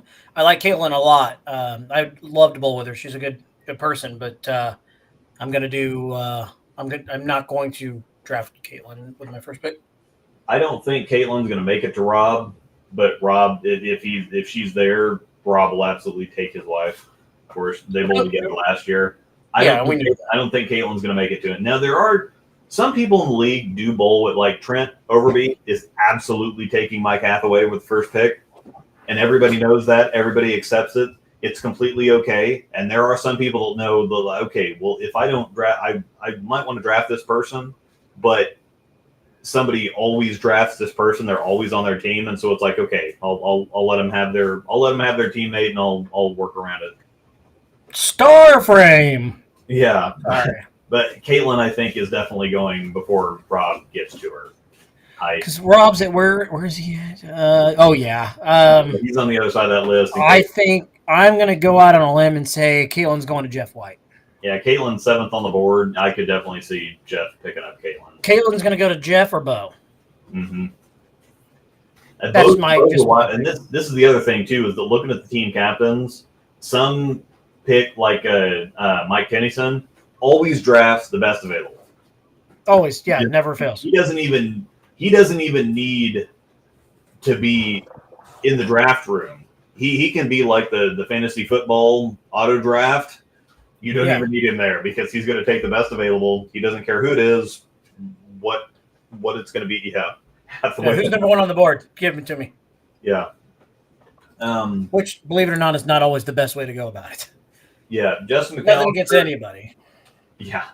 Justin because McAllister, you really do. Go ahead. I'll let you do that. I was just going to throw one point in real quick. I was going to keep going on the list, so go ahead and say what you're going to say. This also means no disrespect to anybody, but as a captain, you also want to draft a team. You want to draft the best team possible that you can, but you also want to draft the best team that gels together. If you don't have any fun, it's going to be a long year. It's a really long season, and you want to be able to have fun the best spot or the most possible, or whatever word I'm looking for there. But yeah. And the other thing is you want to pay attention. I think that Team Ottawa suffered a little bit last year because they had so many big rev rates. Because it was, Jerry has a lower rev rate, but then you have Quidditch and you have Jared and you have Justin Weddage that all have super high rev rates. Let's keep So, Tobias. I think that can actually, you got to pay attention to who you're drafting, not only for bowling together, but how the lanes are going to transition and whatever else. Yeah. Honestly, I'm not looking at it as a way to, can I benefit from bowling with A and B so that I can score better? I don't care about that. I just want to bowl with a team that I enjoy to bowl with, for one. For two, a team that I know that we can be competitive. Does that make sense? Yeah. I never got called ginger until I started bowling in Northeast Kansas. I don't know. I just, redheads or gingers. Hey. I don't know. Ginger. But, anyway, continuing down the list, Justin McAllister, 216 feels pretty good for him. I'd put him at 215 to 220. He keeps it in play, does really simple, I think. I think on a favorable team, he could be 220-ish, 225-ish. I agree. 216 feels a little low for Jared. I think it was just the rev rate on that team last year. I think he's closer to 220, 225. Jared's usually a captain, so Yeah. I don't know if Jared was I don't think he was a captain last year, but he's always around that number. So I think he wasn't a captain. I think it was Jerry Jennings' team. it was, yes. Go ahead. Colfax is down a little bit. I think he's 220-ish. Yeah. James Hoff is another one that he moved down from Omaha, and I bowled with him over. He had a rough situation because he moved down from Omaha. First time bowling at Royal Crest. Nick Vaughn drafted him. It was like week 12 before their entire team was there together because Nick's only there 2 out of every 3 or 4 weeks. Nick's back in the draft. He was a captain last year, but he's back in the draft because he didn't have 2/3 of the year in to qualify to be a captain. So Nick can't make it a whole lot of the time. The rest of the team couldn't make it, and so he was kind of in no man's land. He averaged 225 over the summer, so he's the next kind of big value name on the list for me. Yeah, I like James Hoff at 216 right there. That's not bad. Him and Danny are going to give you 225 to 230 numbers for a whole lot cheaper price. Absolutely. Matt Carpenter got a whole lot better over the course of last year. Yep. And so I think that 216, I think, is going to be low for him. I think he's probably going to be more like 220. His mental game is very different, though. He's very confident, very kind of he can see the matrix. That's how I like to explain it. He's good and he tries, but he doesn't take it super seriously, and so sometimes that can work for him really well, and sometimes it can work against him. But I think he's going to be closer to 220-ish. Josh King, number 1, the non-ginger Josh King. He improved quite a bit over the course of the year. I think 215 to 220 is probably where he's going to end up. Nathan Gaylord, I think, is going to be around the 215, 216. 215 feels Nathan Gaylord bowled with Keeler last year, right? People, yeah. Not last year, but 2 years ago. And I think he subbed a few times last year, but he did bowl 2 years ago. He didn't bowl full-time last year, but I think he subbed a few times. Okay. Maybe that's right. I just remember him with Keeler at one point. So, where are you at now? Hathaway, King, Nathan Gaylord, Jaden Barr. Jaden Barr could easily go off for 220. Yeah, 215 feels pretty good for her. 220, I think, and she was averaging 220 for a little while. She is still bowling college, though. Yes. And so once they get into December, January, and then she had to miss 8 weeks too because she had a class that she just couldn't reschedule or whatever. She actually bowled on my team last year, and she averaged 220 for a while. She averaged 220 plus for like she was actually in the 3 spot, and I was leading off for a while. But yeah, she could 215 to 220. Mike Hathaway is 215 all day. I'm super comfortable with that number for him. Jerry Jennings, I think, is going to be closer because he bowled with a ton of rev rate last year, and he doesn't do a whole lot to the ball. And so if he bowls on a team that has a lower rev rate, maybe even a lefty, hint, hint, wink, wink. So the year before that, it was for Jerry when he bowled. He was a captain last year. It was Jared, myself, Jerry, and Chris Quidishay. Yeah. So I He would bowled put, pretty good that year. I would put Jerry at 220 plus. 220, 225 is where I put Jerry, so he's another big value for me. Oh yeah, Jerry's going to be a big value there at 215. Warren Elliott is one that he always shoots 720. Every time I bowl against him, I have no idea how he averages 215. I don't know how it happens because every time I see him, he's striking, and yet so I think he averages 225 or 230, but he actually averages 215. I don't know how that works, but Warren's solid. He's gonna give you some good stuff, but he's probably gonna be, well, I don't know, because Hathaway and he didn't bowl with Trent last year because Hathaway and Warren are kind of right there at the same thing, and Caitlin has bowled on Trent's team before too. So yes, yeah. So that's kind of a crapshoot. Next, you got Yuri. Yuri's at 214. That's definitely a down number for him. I'd put him closer to 220. Yeah, 220 being right at his ceiling for that, I would think. But he was a captain the year before because he took Angel. He took Angel last year. He took Tyler Gromlovitz, and then Tyler and Wesley Outman, right? Wesley Outman. Yeah. Yep. Austin Jacobson, I like 214, 215 for him. That feels pretty good. Eric Schultz, again, this is his first time bowling of the year. He said in the chat earlier that he should be up around 220 this year. I'd like to hear it. I definitely like the confidence. I like the confidence too, especially sitting down there because you're seeing a 214 guy that's sitting there going, yeah, I think I can be 220. That's a huge value pick. That's about the end of the first. So the first 18 names, I think, is around the Hathaway, Jerry Jennings, Warren Elliott kind of line. And so by the numbers, Yuri, Austin, Eric, Baton, Ken Caudell are getting into the second round. However, Baton, that's a little bit of a down number, but he bowls a lot of regionals and stuff. And so he has said before, he's like, I'm not going to screw myself up for regionals trying to score on a house shot. And it's very different bowling on competitive conditions versus bowling on house shots. I think he's going to be, Cryo Ranger. Heck yeah. Yeah. I think he's going to be higher. He's at 213.9. I think he's going to be 215, 220. So I think he's a pretty good value down there. Ken Caudell, I think that Jay Futrell is actually going to take him in the first round. Yeah, I think so too. Jay likes bowling with Ken, and you look at some of the other numbers. Sure, Jay could do better on average by a couple pins, but I think he'd just take Ken because Ken gives you that I think Ken's 210, 215.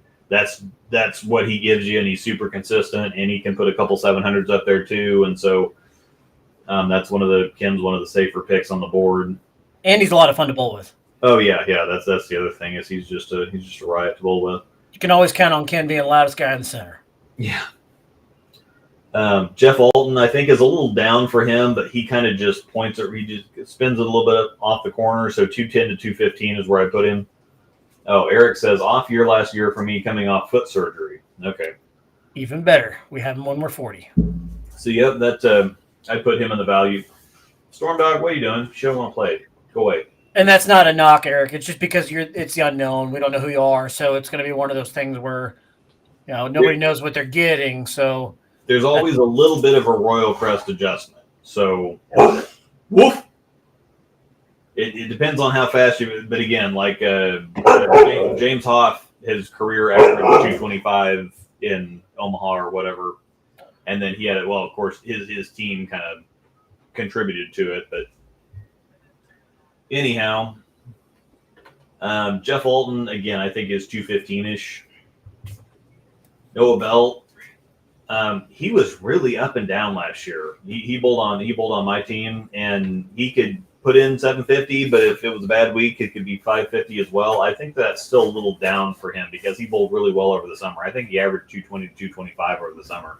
Yeah, he bowled pretty well over the summer, and for some reason I thought Noah was a lot higher than 212. And that's one of those Warren Elliott situations where I think it was just Noah consistently bowled really well for us. He just his bad weeks were pretty bad. Let me just put it that way. For Noah? Yeah.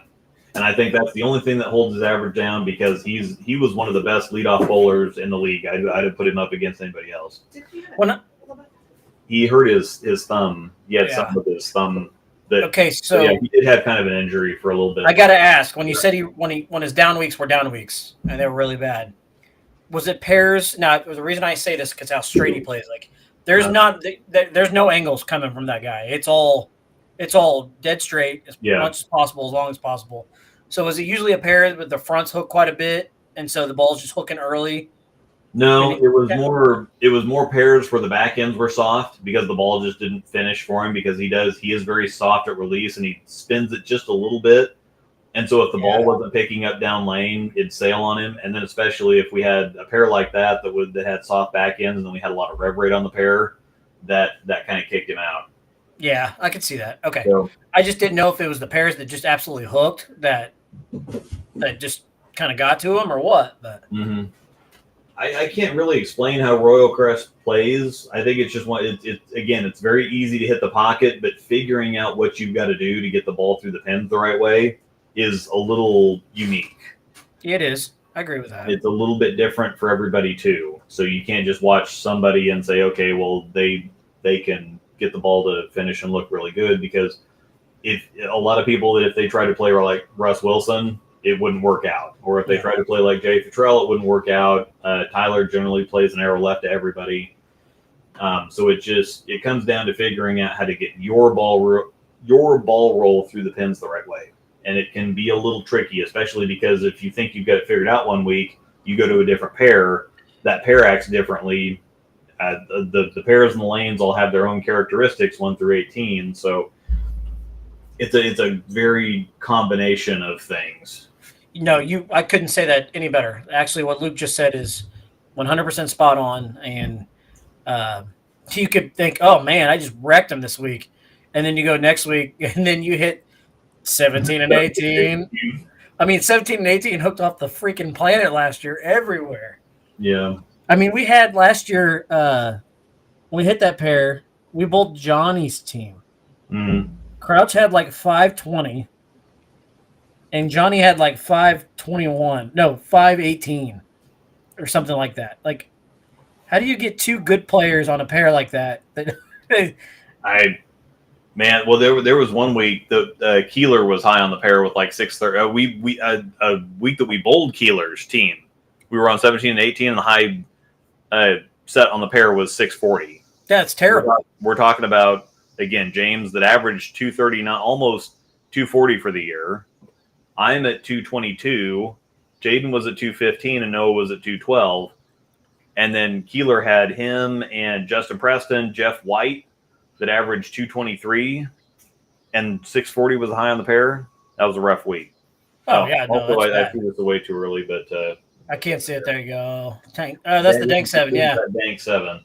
The Belgian style. And it does literally taste like you took a Blue Moon and a Tank 7 and did a Dank 7's good. Yes, in the 4-hole, Jason got 3 with 520. Yeah. On 17 and 18. Yeah. That was a good night. Yeah, what a night. Next up is Norm Brewster. Yeah, and you guys, he bowled with you last year. I like 212. I think 210 to 215 is where he's going to lead. He was one of the better leadoff bowlers in the league last year. He was our leadoff, yeah. Justin Preston bowled for Keeler last year, and I think he got quite a bit better throughout the year. I would like him closer to 215, I think, especially on the right team. I could definitely see him getting up to 215. So he's a late second round. He's a good value pick, I think, in the second round period.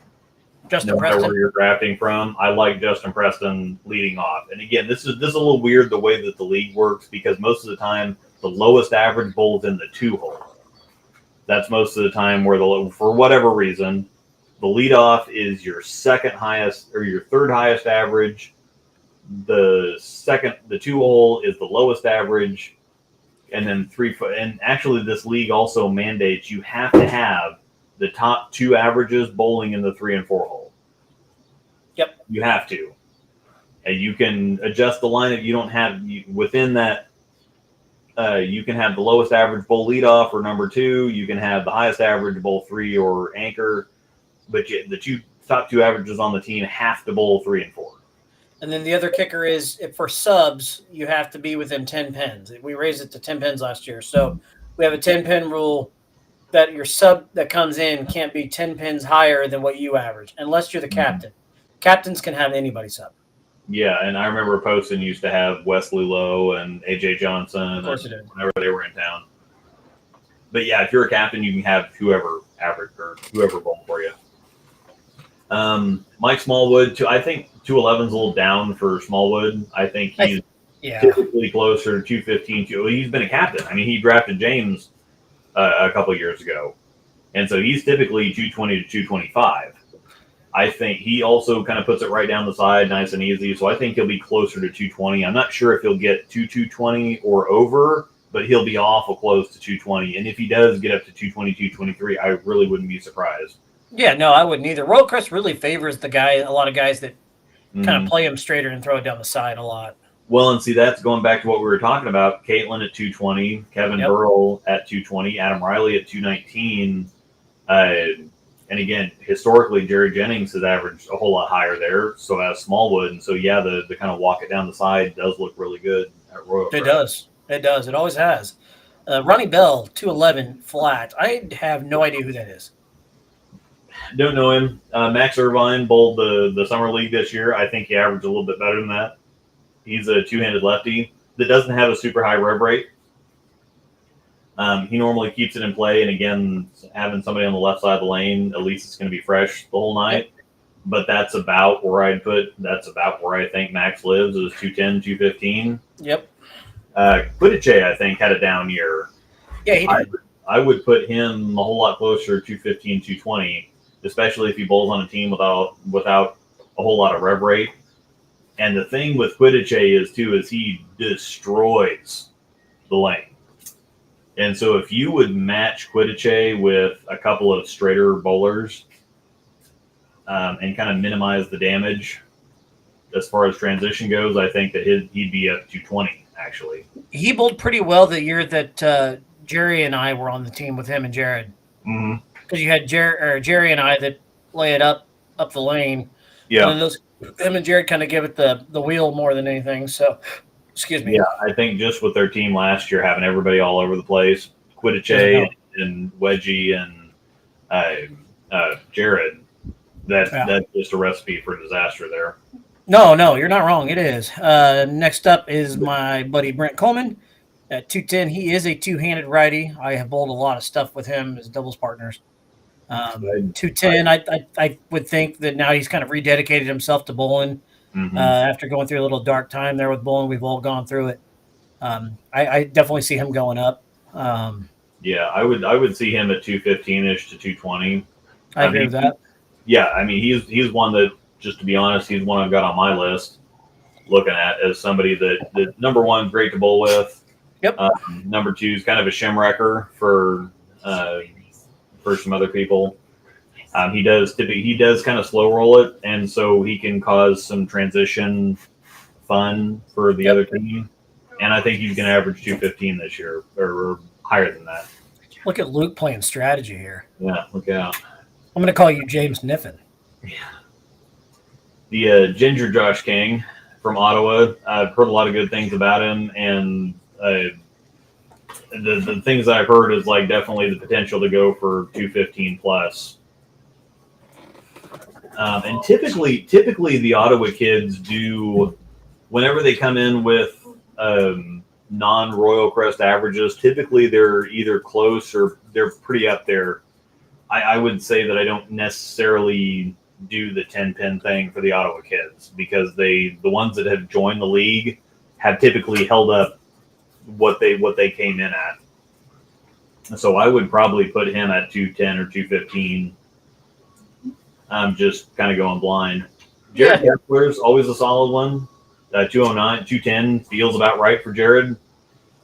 He's one of the better leadoff bowlers I think you're going to have in the league because he's great to bowl with, and that's pretty well what you're going to get out of him every year. 209 feels low for Kenny Altman. I don't know how he averaged that low because I think he shot 800 last year. And I don't know. He might have. I don't know. He's usually good for at least one underscore a year. but yeah, I would put him more up at 215 ish because I think that's 210 or 209 is his lowest average in the last decade, probably. Yep. And after that, we've got Paul Burnett at 209. He's a newbie in the league. Funny enough, I've never seen Paul bowl. Really? Never seen him bowl. Give you an example. They're not really an example. He plays really far right and just kind of not a lot of rev rate and just plays very, very straight. So Yeah, which tells me he's going to score in World Cup. digging in early, and so yeah, 210 does 210 feel fairly accurate for him? No, I think he's going to average higher. Okay, That's two in my opinion. Where was he at? 209 is very low for him. okay. I can see him. He bowls like Hawes. No, I have more rev rate than he does, Tobias. Don't you go there with me. And I could buy it. Oh, best example. Oh, and somebody just fell off my draft board. No, I'm just kidding. Paul, you're still watching. I'm totally kidding. But yeah, he'd be more in my area of the lane. Yes.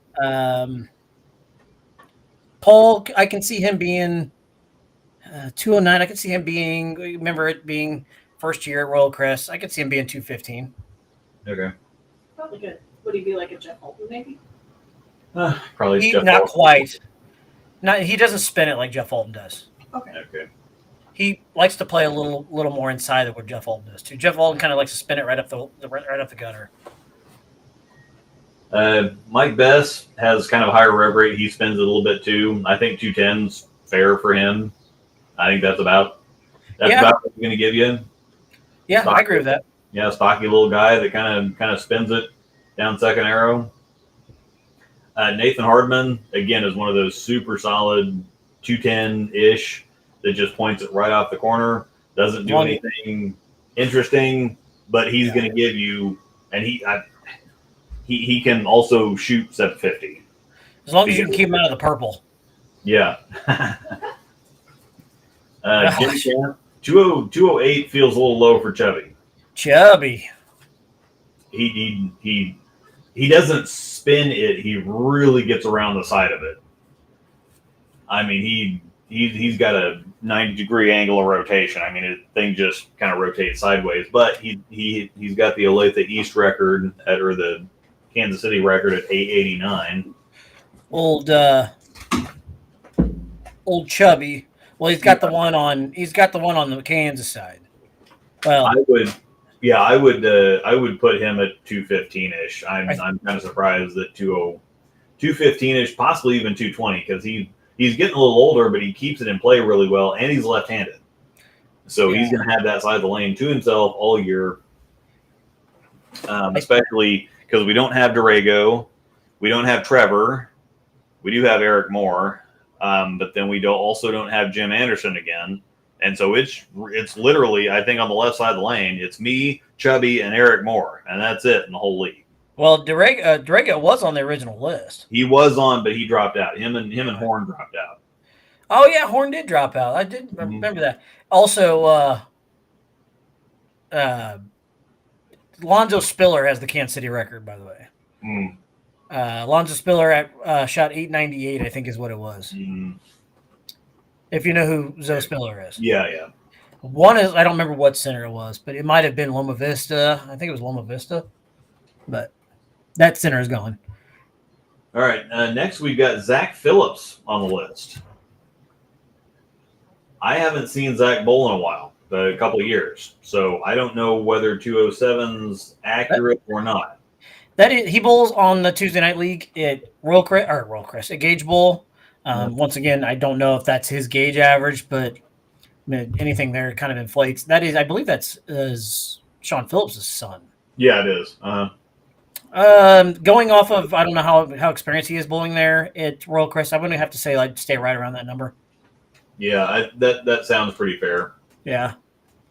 John Hardman is another big name on the list. He's only at 207. 206.86, and we do go to the second decimal for the team ranking, so that's why they have 2 decimals on here. What was that? John Hardman. So yeah, we do go to the. So he's at 206.86. We do go. Oh, 2 decimal places. I see what you're. Yeah. Sometimes it has come down to that, just a couple decimal places. I think there was one year that was really interesting where it was like 300ths separated. It was down to 300ths. So one team was like 435.86, 435.87, 435.88, and so literally 100th. Yep. 200ths separated somebody from drafting, like 10th or 12th in the second round or something like that. Well, that's an example of how I got in over Klaus, because he was 220.19, I was 220.40. Yeah. So, and that's just a couple pins throughout the entire year. Honestly, you have to do it this way. Yeah. John Hardman actually broke his foot early last year. Yes, he did. And he had a down year period. Normally, John has been a captain several times.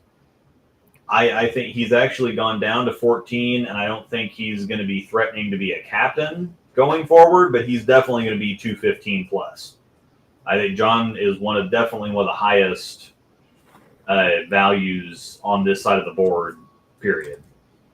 He's also the owner of Jayhawk Bowling Supply, owner/president or whatever else. But yeah, he's definitely going to average significantly higher than 206 this year. DJ Swanson was the leadoff for Keeler. He bowled. Oh, that's right. Yeah, he bowled really well last year. Drexel, he's grown his hair out again. He looked like Sunshine from Remember the Titans to start the year, and then he shaved it all off. Justin Weddage, or they call him Wedgie. Uh-oh. There's Ray. Home from gymnastic practice. Yep. Somebody starts school tomorrow. Oh, yeah. Man, it's time to go back to school. Darn the luck. I'll be looking forward to that Facebook post. So make sure you got a smile in your Facebook picture. Hey. Your mom does it every year. Yeah. So, yeah. See her list, or draft list. She's just being weird. She likes to stare at herself in the camera. Yeah. Such a look at me child. Yep. Got those glasses making your eyes look all big too. Luke says your glasses make your eyes look big. Hey, I mean my eyes do look big in my glasses. You got some. It's a spicy meatball. That's a nice fish, man. That's nice, but a nice fish. That's a big ass eye. That's a nice fish. You gotta say it in the drunk voice. Have you seen the new one yet? No, not the newest one. Oh gosh, I've watched it twice already. It's at one point in time he calls Will Smith a donkey because you know what? You were a donkey in my previous life and I treated you like crap and I'm sorry. I won't spoil why he got there. He says, I beat you. I called you a jackass. I did everything to you. All right, baby, go. We're finished. What's your court? Yeah. Peace out, people. Peace out, people. Peace out, moron. Luke said, peace out, people. Still intentions. My child. Peace out. Yeah. What? Peace out. Did we leave? We left off on DJ Swanson. Did we do Justin Weddage? I was getting into him. Sorry, James, I have to ask. Luke, do you think anyone catches him this year? I don't think so. I think that that was definitely a very good year for him last year. And especially the first half of the year was really good for all of us. Like I was almost averaging 230 the first half of the year too. I was at almost 230 at the first part of the year. Yeah. So I think he comes back a little bit from that. I think that the only ones that really be able to challenge him are the ones that are right there under him. Tyler Gromlovitz might be able to get up to 235. Russ is normally 230 to 235. I think James will come back a little bit to 235-ish probably, but he's going to be in the top 3 or 4 averages in the league, just period. Yep. Yeah, we talked. Yeah, Justin Weddage. They call him Wedgie. 206 is a little bit low. He bowled really well last year. I just think he's a two-hander. He's comes pretty far up the back of the ball. But I think that he will probably get to 210. I think if he gets off that team that's got that crazy rev rate and everybody playing all over the place, I think Wedgie will be 210 to 215 because he really does throw it good. Ryan Miller at 205 is super crazy low. I don't know what's happened, what's gone on the last couple of years, but he's been a captain before, I'm pretty sure. It's been a couple of years, but yeah, he'll end up being Jesse's #1 draft pick.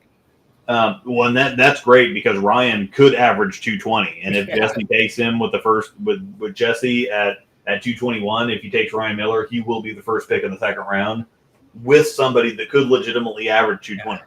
Oh, I'm just joking. I just know that they always bowl together. So yeah. Next is Nick Camfield, who's returning to the Mike back to the league, and I think that 205 is super low for him too. Oh, it is. It's really low. He has this. Nick has the BJ Moore thing where he throws it almost too good to carry. Like it is a real thing. He throws it so good. And then when he starts trying to chase carry, it kind of falls apart sometimes. But he can shoot. He could average 215, 220 really easily. So I think he's one of the better values in the last round. Matt Mace at 204, that feels a little bit low for me too. I think that Matt is 210-ish. I think he could go for higher than that. So 205 is a little low. Matt is kind of casual though, so I don't know. I just think 204 is a little low for Matt.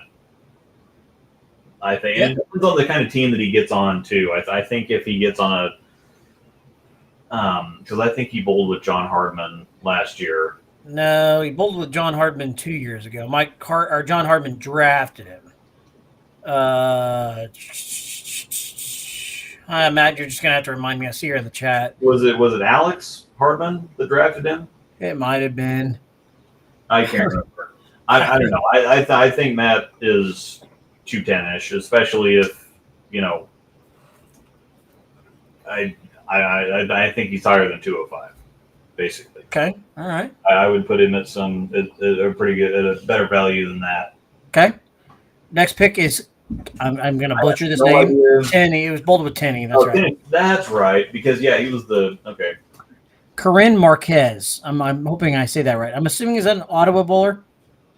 Then that's the thing is that's what I said to James, but he says that Corin and Joshua, neither one of them are Ottawa bowlers. That's what I thought. That's generally what I assume. If I don't know them, they're probably an Ottawa bowler. Them or Baker, yeah. But yeah, I don't know who either of them are. Richard Allen, 201 feels a little low for Richard. I think he's closer to 205. Yeah, possibly 210. He didn't do anything special. Austin Bagby, actually, he bowled with Noah Belt over the summer. Yep. He averaged 207. Okay. So, and he hooked me up with some of the stuff. He bowls in Trevor's League on Tuesday nights at Gage. He's better than 201. Yeah, he is. So we're getting down to now. He's made some massive jumps too. Jason said earlier that 7 bowlers are not getting drafted, and so Austin starts. I think it's 8. 8. 8. Okay. Michael Gilmore. Oh, go ahead. Yeah, go ahead. They start technically going into if everybody just drafted the best average that they could draft. It's over. We're getting into the names that would not be drafted now. Correct. Mike Gilmore is getting picked, folks. Mike Gilmore is getting picked. Swoops is a lefty that can 150% average way more than what he's at. Yeah, I think that Gilmore will probably end up with Jay Futrell again. And I'm not trying to knock people that are above that by any means. So, Luke, wouldn't you agree? Like, this is is going to get picked. It's very, very low. But the left side of the lane was tricky for they had the lanes. They resurfaced the lanes, and so last year was very tricky to start the year. 2 years ago was bad for everybody. Well, they tinkered with the house shot or something. Yeah. Well, no, they didn't. They just resurfaced the lanes, and so that took off a lot of the topography, or that just kind of reset the surface friction. Oh, it's And terrible. so 2 years ago was rough for everybody for 4 months, the first half of the year, and it got better for the righties faster than it got better for the lefties. But the beginning of this year was okay, and the second half was okay, but Gilmore just had a rough year last year. But yeah, like Jason says, there's 100%. Oh, yeah. I think that Corin Marquez and Joshua Shappert, because nobody knows them, I would say that they would probably be a couple of the names not getting picked, because I think, and Austin Bagby possibly, but I would definitely, if he's still available, depending on where I'm at in the last round, I would definitely be looking at Austin, because if you have 207, 205, 210 in your 2-hole, that's going to be pretty good. No, it is. And just like you said, you've got somebody like you that knows who he is going to help. But yeah, when you start getting into a couple names down here, and I'm not trying to jump around, like Dennis has bowled this league for many, many years. Yeah. Obviously, Tom Patton's at 197. He's better than that. He's going to get picked. Yeah. He might even get picked in the first round. He might be one of those super crazy picks that somebody's like, okay, I'm getting Patton because he can go for 210 or 215, and that's going to get me a really good pick in the second round. He might be one of those super wild ones that goes in the first round. But if I'm drafting in the third round, and if I still have like a Paul Burnett, where was it? Crap, Jared Kessler, Jim Kent still on the list, I may not go with an Austin Bagby. But if those couple guys go out, Nick Canfield especially, God, if I could draft Nick in the third round. He's not going to be there in the third round, but if I could draft Nick in the third round, I don't even have to think about that. That's an automatic.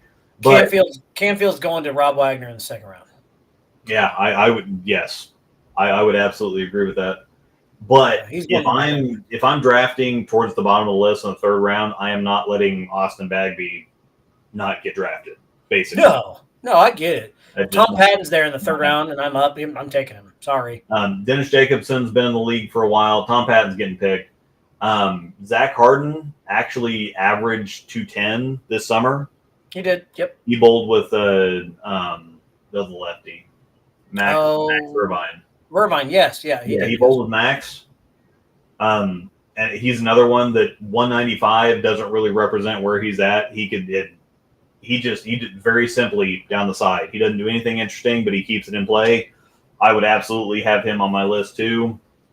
I have no idea who Nick David is, and Chad Pawamo bowls on our Friday night league. Probably not going to get picked. He's a cool dude, but as far as competitively speaking, yeah.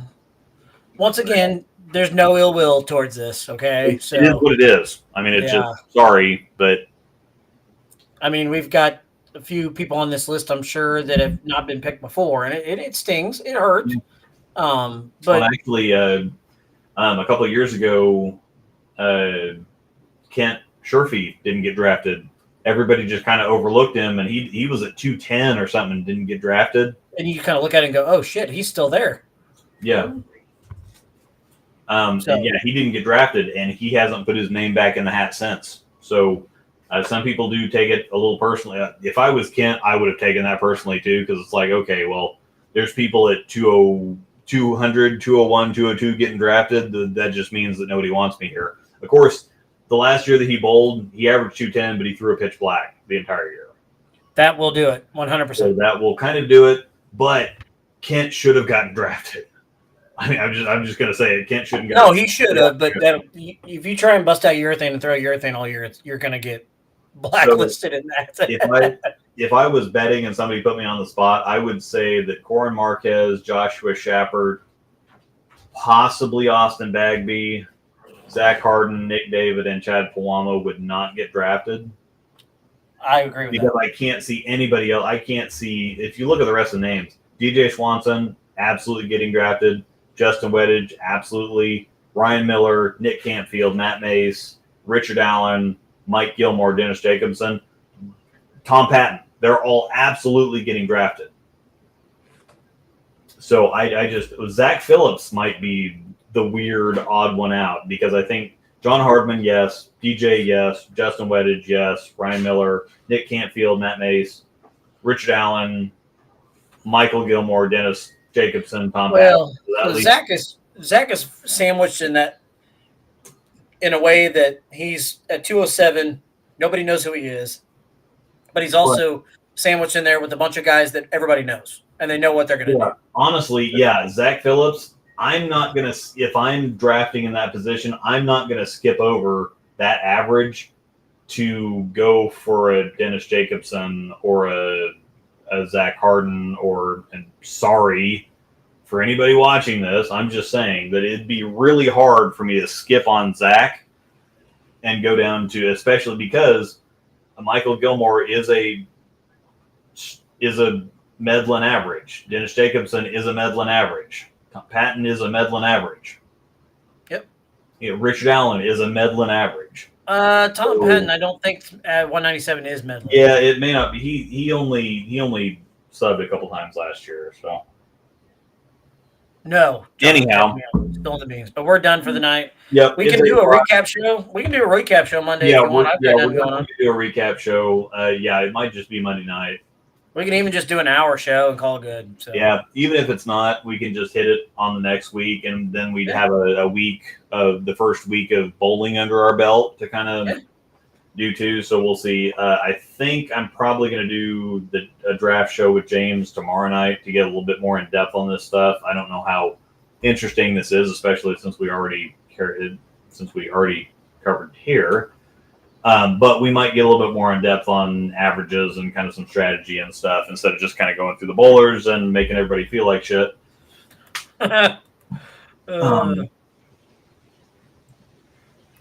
No hard feelings. Yeah, we can definitely do a recap. I'd like to do one for sure. It is what it is. I mean, people can say about us whatever they want to too, and if it's the truth, like.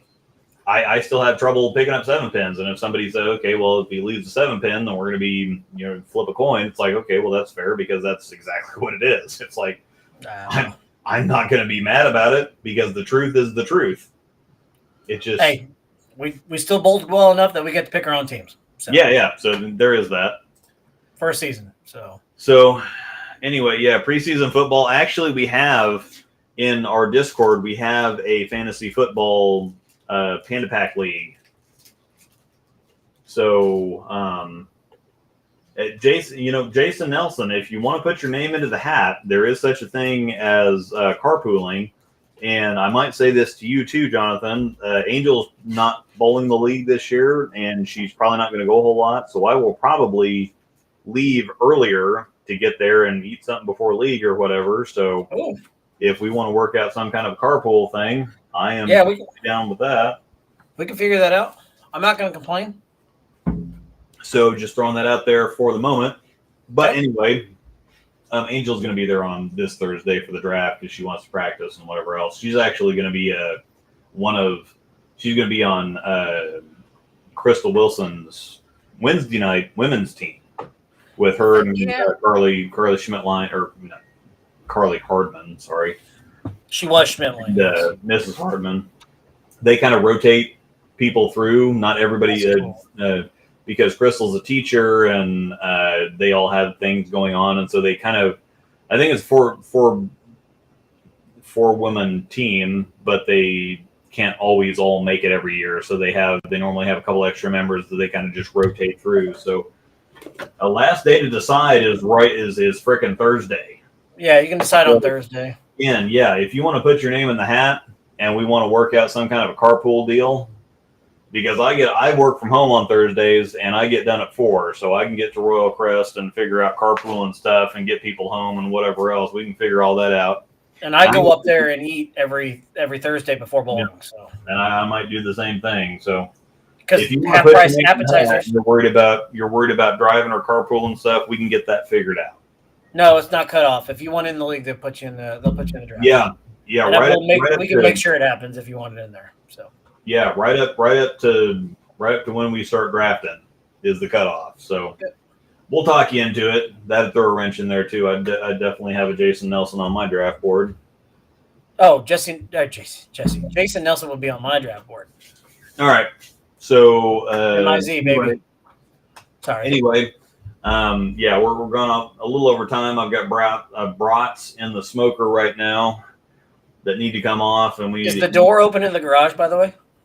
probably. You want to know why I ask? Because these monitors are so strong Oh, you that I can can hear hear the it.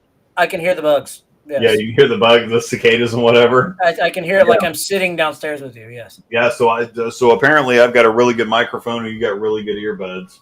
So No, like I can hear.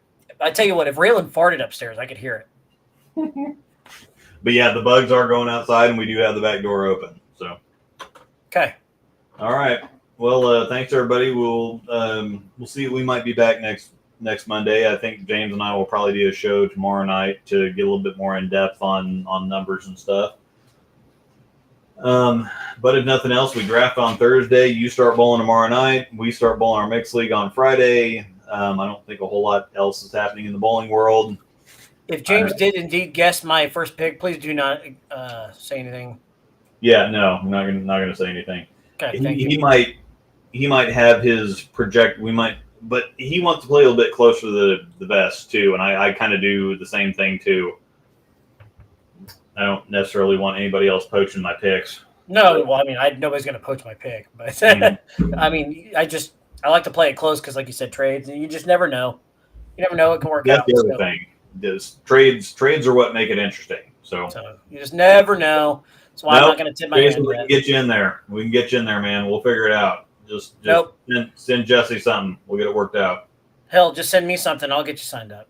Yeah. If you want to bowl, I'll get you signed up. All right. Thanks everybody for hanging out. We will see you next time, whenever that next time is. Hopefully next month.